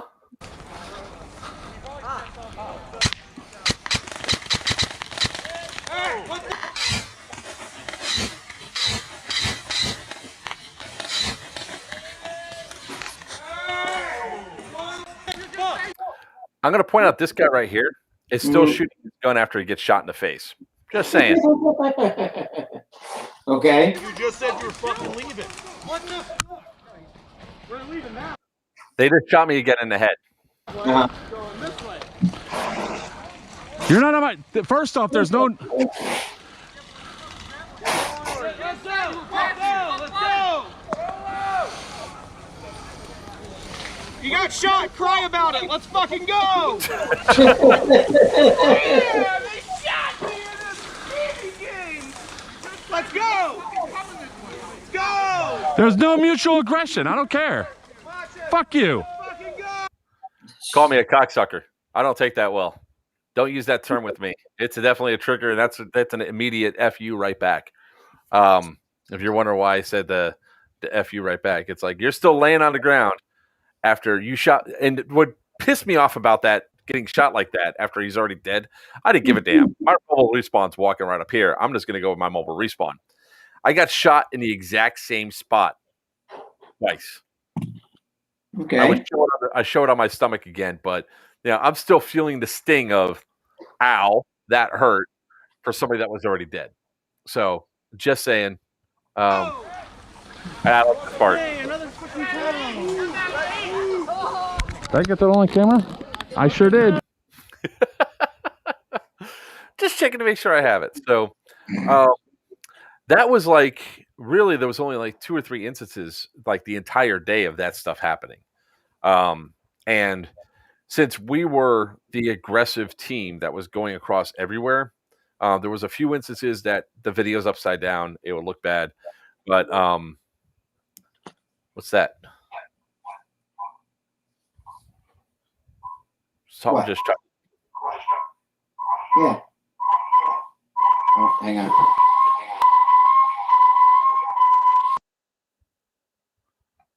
What are you trying to? Oh, you trying to switch to your other computer? Or you want to show off on the camera?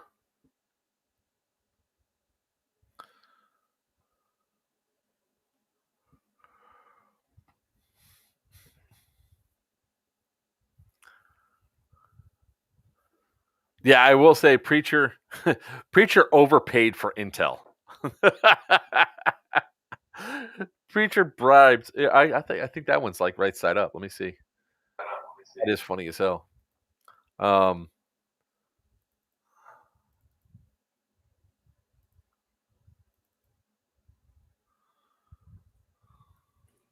You're good, guy. I'm just trying to see if I can find it. Just about.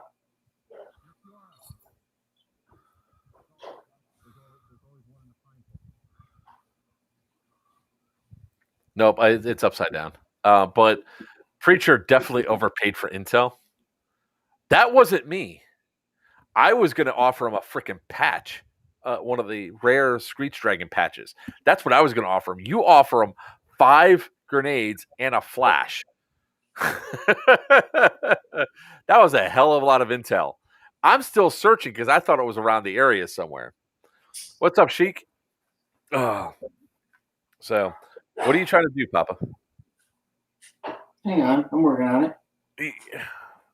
Shut up. How about that? Shut up. Do you like it? Does it feel good? Huh? I'm trying to do something here. Because the new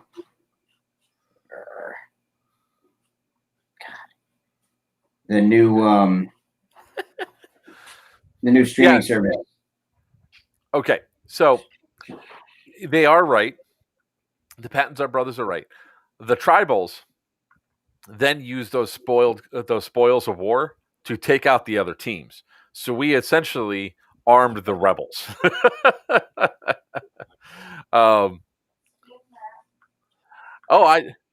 Well, technically, per the rule set, they weren't supposed to shoot us anyway because we were still within a certain distance of the box. Now, when we moved off, my gun was pointed up. If they would have raised their guns, I would have shot all of them all over again. It would have been funny as hell for me. So, and that was like another thing that I thought was kind of odd with this event was like how many people did not have the faith in their range to do stuff. All right, I can see you on the other one.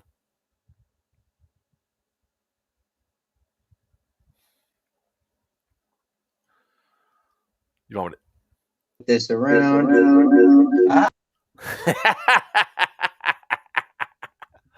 All right, I'm going to take this one out and I'm going to put the other one in.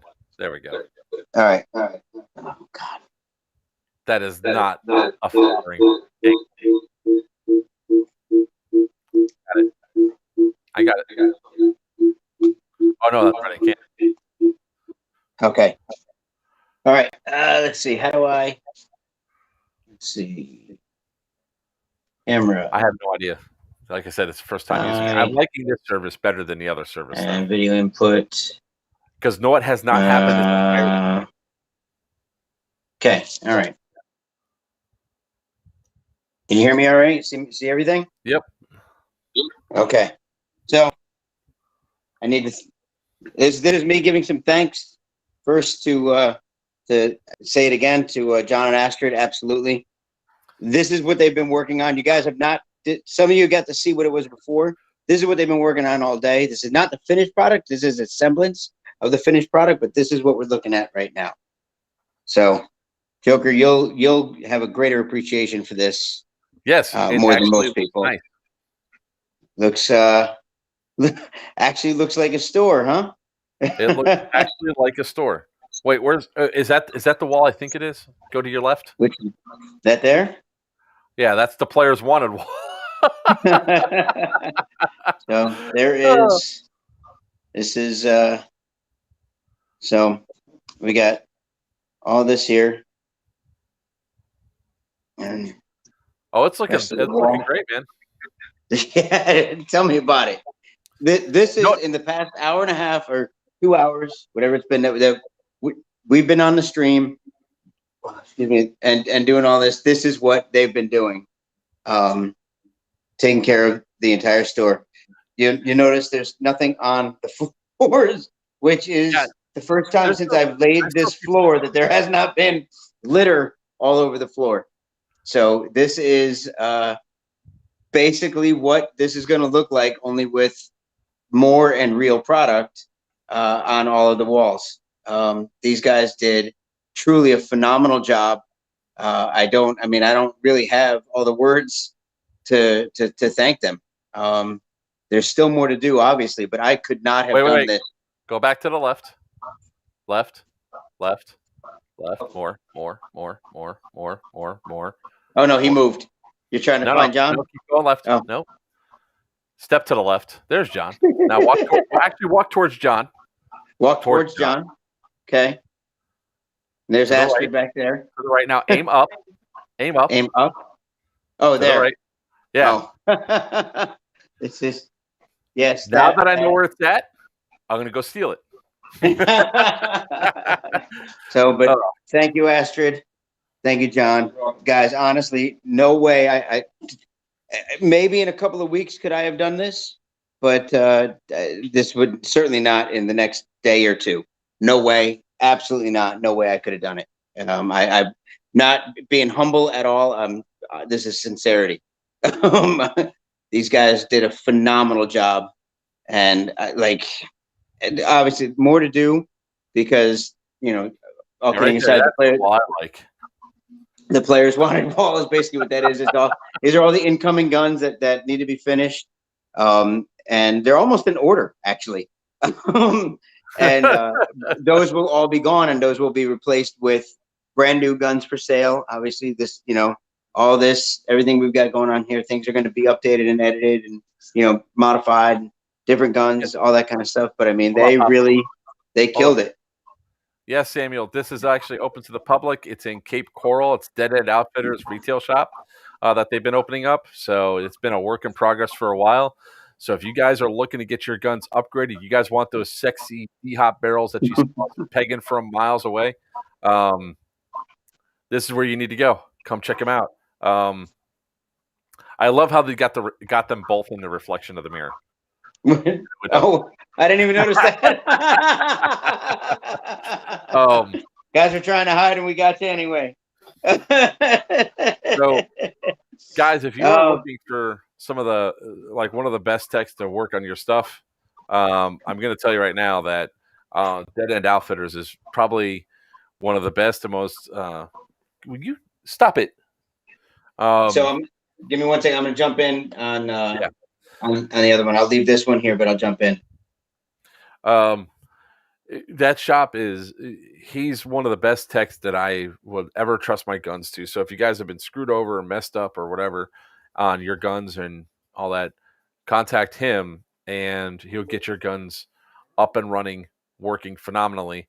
And it's not a joke when I say the insane range I have with that D-hop barrel is amazing. There was actually, I think I have the video right here. And this was not scripted, if I could find it. While you're showing that, I'm going to go. Thank you. Here it is. I found it. Let me see what you have. I just wanted to thank them again, kind of off camera. But you go ahead. Here, let me show you this. So me or them? You. I'm telling you. Okay. All right. So have you seen this yet? Check this out. This is the D-hop barrel. Look at that shit. It's like all out there. He's got it in there too. Show his. What's that? Where's my Brazilian guy? It is the shortest barrel. That's when you get their gear. Yeah, that's it. That's an ARP 5.56. That's an all-time great Marxist move on that CO kill. No, yes, it was. So that's a D-hop from Dead End Outfitters. I know. Remember? I gotta get one. See? Dead End Outfitters, yeah. DeadEndOutfitters.net. DeadEndOutfitters.net. Gotta buy me one. I gotta put one in this thing. Oh, look at that. You got so much barrel. Oh. What's his name? Do you remember? What's that? Do you remember what his name is? You gotta reach out to me already, so. I got a couple people to respond to, and I've said it before. You're telling everyone how great we are. I just talked to Tori today. I'm pretty sure it was Doug Sponowski. Doug, okay. Yeah, I apologize to Tori for the delay, and I've apologized to everybody. You know, things took a long time. We had some crazy unforeseen stuff happen, as most everybody knows already. You know, between the field and everything like that going on, and then obviously COVID held a lot of product up and all that. So we got it amazingly delayed and backordered. We are getting back on track now, though. We have parts, we have time. I have John and Astrid handling all my heavy work so I can get back onto this. But yeah, sorry guys for the delays, but we are getting back on track and everything is getting ready to go out. All D-Hop barrels that need to get delivered are getting ready to be shipped out. We got a whole new shipment of barrels coming in. We've just partnered with HPA for our new barrels, and we're going to be patching all of those and getting those shipped out. We got 5 in the past 10 days. We have 5 new verified distributors. Today our latest one was G&G. So we're fired up and ready to do everything we can for you guys. Give me 1 second on that. I'll be back to talk. I just want to go say thank you. So, again, if you guys are looking to get some stuff done, a lot of times people say, "Oh, well, you just, you have to say something about the sponsor." I don't take a sponsorship unless it's something I believe in. I've turned down some other sponsorship because it's the stuff I just don't believe in it. I don't think it works. I don't think it does well. But the D-Hop, when Greg first said it to me, he's like, "If you find a better batch barrel, I'll buy it for you." And I was like, "All right, well, hey, there's no risk for me." Yeah, as soon as he put it in, I was like, "Well, you're taking my money. I ain't gonna see that money back again, and I don't care." So, if you're trying to get something like an upgrade done to your gun that's going to give you the most performance and the biggest bang for your buck, or you only say you have like $150 to $160 to spend, that's what you spend it on, as my advice. So I'm obviously going to wait for Greg to come back. On a whole, we had a great time at the event. The people that were up at that event, we met bunch of new friends, which is always our goal whenever we do an airsoft event, is to meet more people like you guys, so we can have these great interactions and have great times talking with you, everybody. We had great gameplay. I mean, being able to do that CO kill, I'm going to be talking about that for probably years. It's probably going to be one of my highlight reels I throw up every once in a while. I'll be like, "Hey, remember that time when I killed everybody?" So we enjoyed that. I'm definitely going back next year. So if you haven't had a chance to go. If you guys went this year and did not have fun on your respective factions, then now is the time to step up and change it for the future.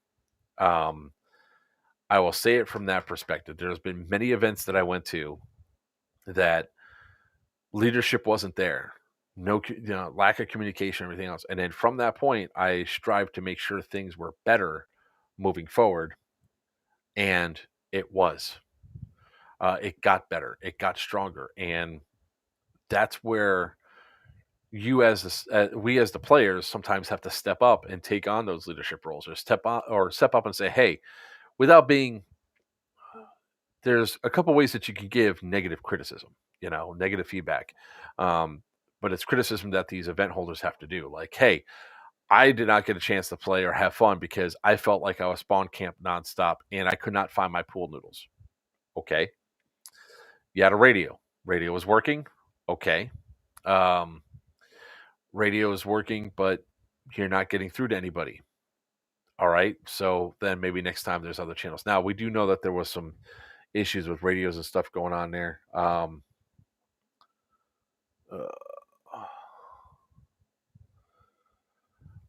love it how my wife just texts me while I'm in the middle of a stream. So sometimes it's up to you, the player, to modify the gameplay so that you have fun. I sort of done this at like I said, I've done it at a couple events where I'm like, "All right, fine, I'm not having fun. I'm going to go have fun." And I go and do it. I just disregard orders and everything else and go do whatever. And now there's some events that honestly aren't savable, but this is in my opinion, a very fun event. I encourage people to go to it. The cost is right. The field is awesome. And it's one of those things that you as players, if you go there with a negative connotation, you're going to have a negative experience. But if you go there planning to have fun at all costs, you'll have fun. And sometimes you have to have fun with the opposing side. You know, like if you guys walk by the Players Wanted booth, I know it didn't look that great this year. We're going to improve upon it. We haven't gotten our signage and stuff in. That'll eventually be changing. This is a charity event that supported the diabetes, one of the diabetes foundations. We also are where they brought us in as well, so that we could raise money for Battle Bus Adventures, plus hopefully get Damien his new motorized. What the hell? That's how I come in. Yeah, get over there. Sorry about that, because I don't mean to interrupt you, but I just had to. I couldn't stop saying thank you. What it looked like, I should have taken a picture before they started. That was all just tonight. You couldn't walk around in it. Like, you had to high step everywhere you went before we started the stream tonight. We got it. Your shop looks nice. Yeah, I've been queuing that one up, ready to hit that one out of the park. That's fine. That's fine. You're just salty. That's all. Here I am talking about the event and trying to tell players how to have a good time at their event. You mean for the past 2 hours? The same event? Talking about how great you are for the past 2 hours? We get it. We all get it. You're invincible and all that. No, we understand. Evidently, I'm not invincible. Look at my freaking chest, Greg. We only heard you call hit twice in the video, so. Oh, you want to go see how many times I called hit? You. I'm sorry, what now? I called myself. You shut the hell up. One. Anyways, back to the thing. Greg would actually agree with me that, if you're not enjoying yourself, sometimes you just have to modify things for yourself to enjoy yourself at these events. But so much, I enjoy myself so much at this event when I was at the booth and people were coming by and they were going up. We gave out brisket to people that we had just met an hour beforehand, or people that were up there that were just, we made friends and connections and everything else there. So if you're looking at the contemplation of the entire event stuff because you had a negative experience because you felt like you're being spawn camped, sorry, I really am. I'm sorry that you had that experience. But I would just say that, sometimes you have to look beyond just the gameplay aspect of it to have a good time and all that. And yes, Smurf, I'm glad you had my meat in your mouth. And I did. And I will say something like this. I actually turned a lot of people to a guinea pig Friday night with the ribs, because I'm just getting new to smoking ribs, and what everybody was saying, they were really good. Yeah. All right. So, Preacher, you want me to use you as an example? I will use you as an example. Just so we're clear, I got this. I'm leaving this up for a hot minute while I talk about this. All right. So, if you're going to an airsoft game and you're going to an area like me going up there to that event, it was not hot. It was like December in Florida was the temperature wise. 82 degrees outside, nice breeze in the shade. It was not a hot temperature for me or for Tinker. We enjoyed playing there. We were able to run. But for evidently you people up north, that's hot as balls and you guys need to hydrate.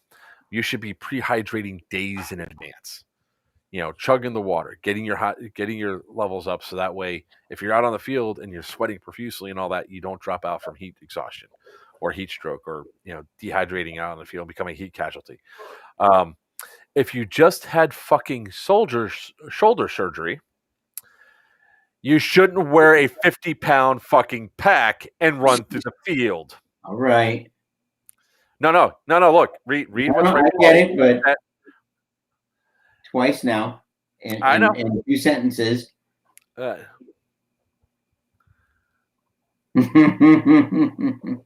Nice, thanks, Smurf.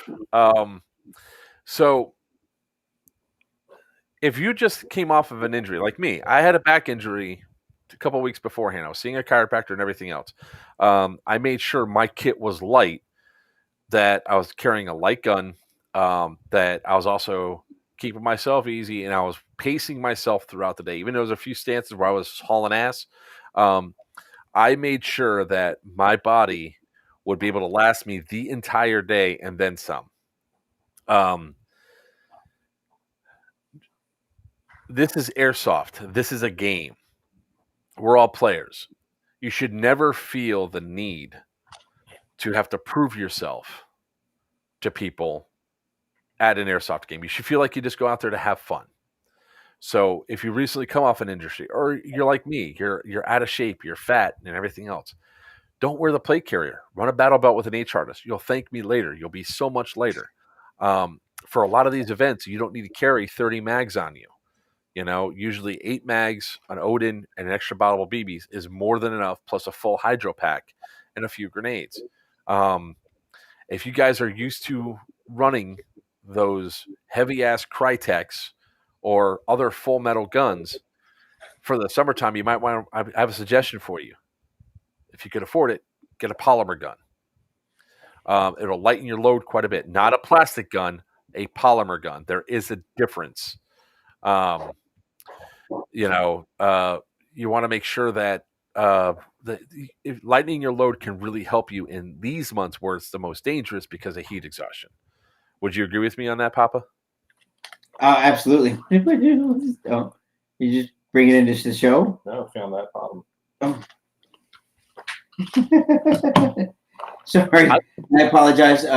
John just wanted to come in and bring the new stand. Am I not allowed to show that on camera, by the way? Did I just get you banned on TikTok? I'm not on TikTok. I have not figured out how to live stream TikTok, but I'm sure that's not going to go too well for a lot of the other things. There you go. Yeah, nice, lovely. I apologize. He caught me off guard when he came in. Yeah. Look. Honestly, first of all, it's airsoft. So, thank you, sir. It's airsoft. So no need to push it. It's you're not last man standing, at the end of a war or anything like that. It is airsoft. Keep that in mind. And I mean, I've said this from probably the first day I started playing to the last time I gave a safety brief. Real life comes first. Always. Your real life should always come first. For me, saying that, and the fact that my real life is airsoft now, like literally, I don't do anything else. This is my job. I mean, this and coffee, but this is the majority of my job now, is having this shop and having the field. And still, real life, because this is airsoft is really truly LARPing. Real life has to come first. And if you have a real life injury, preacher, and you're trying to recover from that real life injury, preacher, then you should do everything you need to do. And if you feel, if something is going on within you that's causing you to act illogically, preacher, then you should then allow yourself to embody the suggestions of others around you, preacher, and let that and let their advice become your way, preacher. Because if you're injured and the injury you have is a real life injury and it could carry on throughout your life, preacher, and get you to a point where you can't say preacher work, one more time, then perhaps maybe you should step back for a minute. Or look, hey, maybe you should carry an MP5 and a bunch of 9mm mags. That could be it too. Maybe that's your new role. But carrying a 50-pound rock, where loaded down with extra magazines and all these kind of things, shouldn't be doing that in the first place. Okay. And preacher, because you brought it up, I mean, it's a teaching moment for everybody. Now I know he's ragging on you a little bit. I thought that was fucking hilarious. The reality is, it's like when we were having that discussion, it was one of those things of your frustration was I hate having to go off the field to get anything. Well, I agree. Who hasn't counted how many times preacher was mentioned? But the reality was, it's like, I think that myself and Tinker were shooting more than you were. And at that point in time, like the entire day, I did not go through a full bottle of BBs. I did not go. I mean, I went. I gave Sarah my one bottle of BBs that had her carry, and I carried my Odin, and she had a spare battery for my GoPro because I knew that was going to go off. I dropped as much weight off my kid as possible because in an event like this, if you're going to be in a vehicle, you can wear whatever the hell you want. You can be 60 pounds overweight. Nobody will give a shit because you're sitting in a vehicle getting typically AC blown on you, but you're not really exerting yourself. You're sitting in a vehicle. But if you know you're going to be doing something like what Marxist does at Bablo, which is literally marching across this terrain all day long, and we're talking about the one mountain I went up had to have been at least a 50-foot incline to get up the side of this fucking mountain. And I was huffing and puffing the entire way up. And I have just my H harness and battle belt with a full hydro pack. I mean, yes, I have the video of it. I'd go up, I would lean against a tree. Now, mind you, I was still the guy that was the highest up of everybody else. I was getting up that mountain first, and I did. Can I yell Papa Bounty's hurt? let me say something. Half kidding aside, because I'm obviously I can't go all kidding aside. Your feet weren't the part of you that were injured. Your feet, your legs, those weren't the part of you that were injured. So leaving the field would have been way more comfortable for you to go get more stuff than carrying it on your shoulders. Being that only one of them works well. Right now. Listen, we're all broken. Look at Mark. Okay? We all have issues. We all have problems. Except for me. You can even hear Bob laughing. You have to, yes, but all right. So let's hold on. He says, I want to point out I was fourth man up, but I digress. No, you do not digress. That's the problem. Fourth man up. What do you mean by that? I don't know what that means. The hill. The fourth man up this incline. All Which, right. if he wasn't wearing a 50-pound ruck, I would have said great, because waist down he worked fine, ribs down he worked fine. There's nothing wrong with that. It's what you were carrying that caused more harm. On top of that, your exertion, you're not walking up a mountain straight up and down like this. You're walking up a mountain like this because you're at an angle. Your body is in a different position. And the problem that comes up with it is that, like I was telling you last night, and this is sort of a lesson for anybody else that's watching that decides, or even like Robert Stillwell, dude, I'm going to love running with you out on the field, but I'm going to always be concerned about you hauling around 3 freaking miniguns in a full juggernaut costume. My concern is going to be on your health. On that thing. Yeah, no, but my concern is always going to be his health and well-being when I see him out on the field, even if he's against me, because, look, I get it. It's a cool thing to do. I'm not going to say it's not going to be cool. It's definitely not going to be cool as in cold. It's going to be hot as freaking balls. And I don't want to see you pass out, and I don't want to see anybody fall out. I certainly don't want to have to have the ambulance called and have you get taken off the field. I don't want anybody to be permanently injured because they feel, oh, look at that other guy over there. He's got full plates in. He's got a 20-pound ruck on. Look at all the gear he's carrying. Fuck that noise. Look at his gun. It's full metal and all that. I don't care if it's mil spec or real steel spec or whatever you want to call it. The fact is, we are toy soldiers playing toy soldiers with plastic gun or with shooting each other with plastic BBs. That's what we're doing. We're there to play. We're being adult children. There's an exception. I will actually throw an exception out there. There are guys that are. So I've met 2, I think, contractors, PMCs, and there's guys that are in, National Guard and Army Reserves, things like that, or some form of reserves that use this as some. Whoa, what is that? Oh, they use this as some form of training as well. It keeps them training. So them using a gun that's similar weight and is the same style that they would use as their real steel, things like that. that makes sense. But you look, now all kidding aside, I am broken. I got a lot broken on me. I still push it, and then I end up paying the price for it because I'm stupid. As we talk, I'm going to play this. I'm just going to turn the volume One off. tribal down. So and it's but I own the damage that I end up doing. I exacerbate the damage that's already done. I'm not getting any worse, and I'm old as hell anyhow, so it doesn't really matter. Some of you younger guys that are temporarily damaged and can heal, let yourself heal, man. Really, let yourself heal and get better. Otherwise, it will carry with you for the rest of your life, and it only gets worse. Astrid came in, and I got up out of the chair today. I was barely getting up today, and it took me a second to get around the desk because I had to stretch because I got up. I'm old, man. I'm old and broken. Don't be that way. Look at how this incline gets steeper. Now, and mind you, by the way, Chuck, Rooster, I sent you a message on Facebook. I don't know if you saw it or not. Joker told me to message you, so check that out if you didn't get a chance to see it yet. So right now, I'm not standing straight up and down. I'm leaning over at a good 35-degree angle over the core of my body to keep my balance up. And you're doing the same thing. Now you got this weight that's not going down across your shoulder. It's now squarely on your back, forcing down.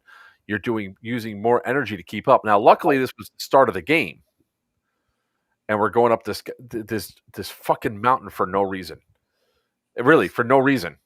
There was nothing up here that we needed to do, so there was no reason for us to do this. I will say again, I did this for nothing. Was that one of man's greatest enemies in life is an inflated and exaggerated ego, and we all have had it or do have it at some point or another. So that's actually hold on. That's perfect. That's preacher right there. Look how much you're hunched forward. You see that? I'm just saying that's the strain that's going on your body, and I hope you're not getting upset that we're talking about this. But look how far down that is. That I probably just misread this. This is probably like what 300 feet, 300-foot incline up this damn hill, and now it's getting steeper. It's. By the way, we just crossed the 215 mark. Just to let you know. I saw that. We're going to end this soon. Yeah, but it's an important factor. Sometimes you just got to know your body. Like when you're talking about going up here, if I play the volume, it's just going to be a lot of yelling and everything else. There's going to be a lot of look right there. That's a perfect view to show what that incline is. Look at his feet. Yeah, look at how far forward he's hunched. Right there. Yeah, look. That should show you what kind of an incline that is for anybody there.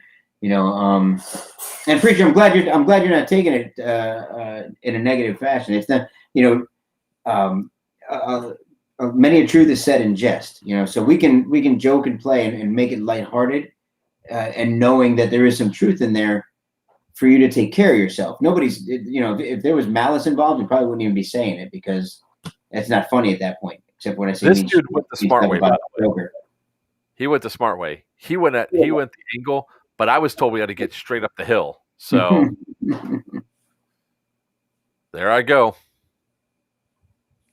And by the way, Robert, being short is an advantage. Mm-hmm. And now I'm having to stop like every 15, 20 feet up this hill. So, because it was rough. I mean, you're going to see me almost rest on almost every single tree trying to get to the top of and this is the beginning of the game. I'm not mad that we went up there. I'm really not, because we thought there was something up there that was a logical thing for it. This is me armchair quarterbacking going, there's nothing up there. But yeah, let me go back to that for a second. I mean, just look. You can Lower center of gravity and higher opinion of myself. That's right. If only. I laughed the pain away. And I started moving faster when I started seeing that the end of that incline. I was like, I'm going for it. We're gonna do it. I think I can. I think I can. I think I can. I think I can. I was gonna get so. If I swear to God, if I got up here and I got shot and killed, and I had to walk back to the mobile respawn, I was gonna be so pissed off. I swear to God, I was gonna be like, "Ah!" I'm hoping that I turn around and I can look down. I don't think I did turn around too much because usually on stuff like this, my head's swiveling around trying to make sure everything's okay. But it is a steep decline all the way down, and there's also another factor of running light that helps. You're light. You don't have to run fast. It just means that you can you can build up your stamina and conserve your energy throughout the day. Those plate carriers could keep so much heat on your chest and on your back that your body is just not used to it. So running a battle belt and an H harness in the summertime, with enough mags to carry on, it's just so much. It's so much better, especially if you're in not 100%. So,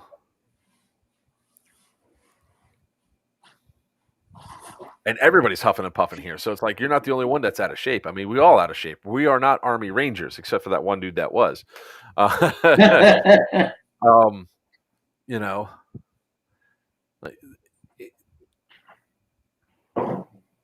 what is a mag? Shut up, Mister. So, I mean, the key thing is if you're going out to these events, especially if it's a game day, it's a different story, right? Say it was just a game day at Greg's Field. You come out and you overloaded yourself, overburdened yourself. Okay, whatever. That's probably the smartest things to do. But you're at an event that you've traveled hundreds of miles for. In some cases, like me, I traveled over 1,000 miles to go one way just to go there. So I think round trip was like 2,400 miles to play with my friends. And because one of my friends didn't take advice from his friends, his family, or anything else, he now had to leave the field early, and I'm no longer playing with my friend.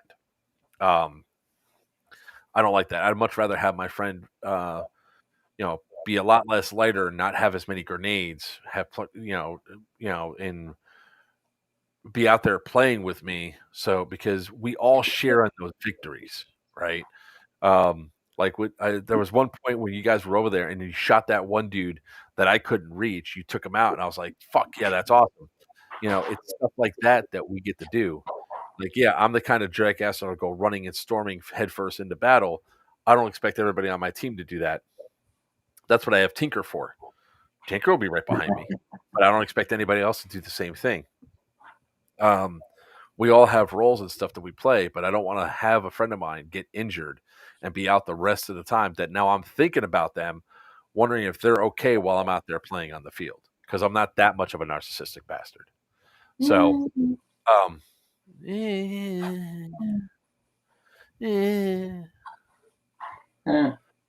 can, all you want. At least I can reach the top drawer of my pantry.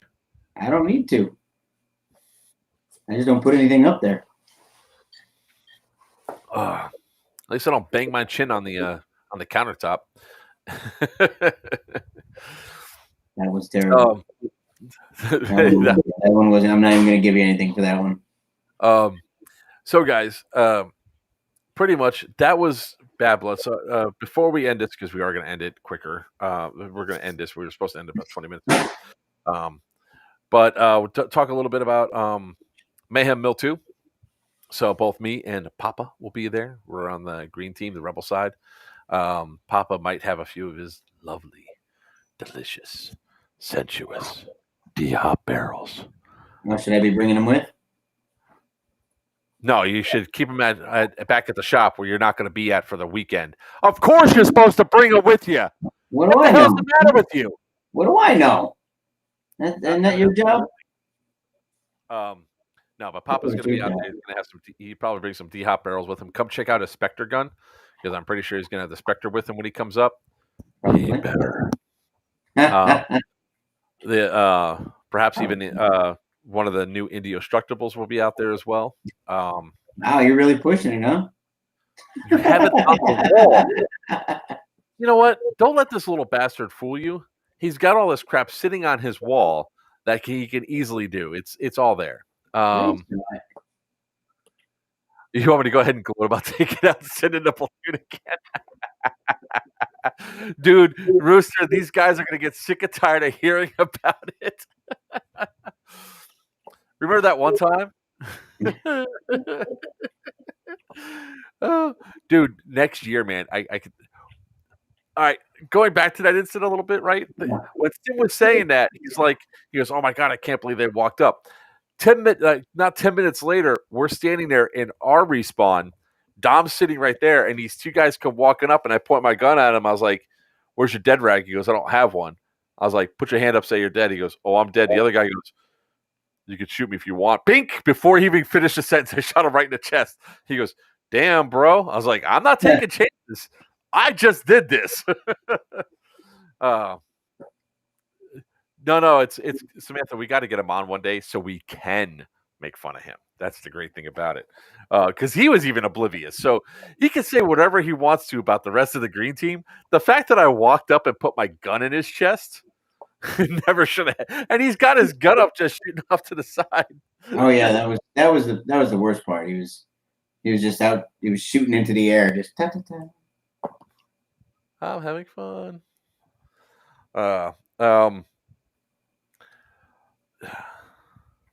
Sorry, 1 second.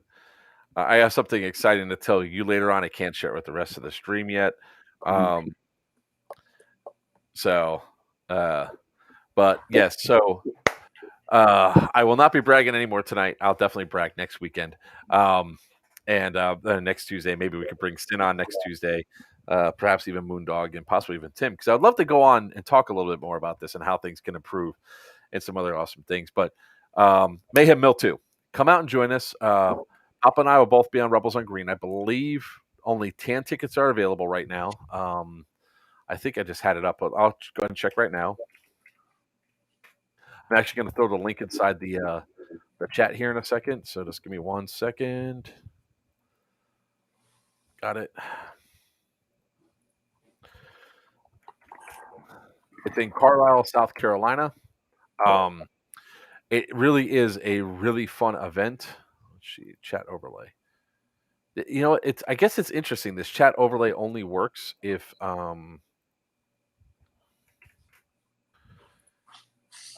being posted like that. Check it out. This is going to be a limited AO. They might have it for another year or so, but all the machinery's in there, all the dark things. You can actually see some of my videos about it on TikTok. It's a really awesome AO. It's going to be a lot of fun. If you come out and you said you were on this show and you came to Mayhem Mill 2 because of this show, this thing right here, you'll get some free brisket. Free brisket. But not a free D-Hop barrel. Huh?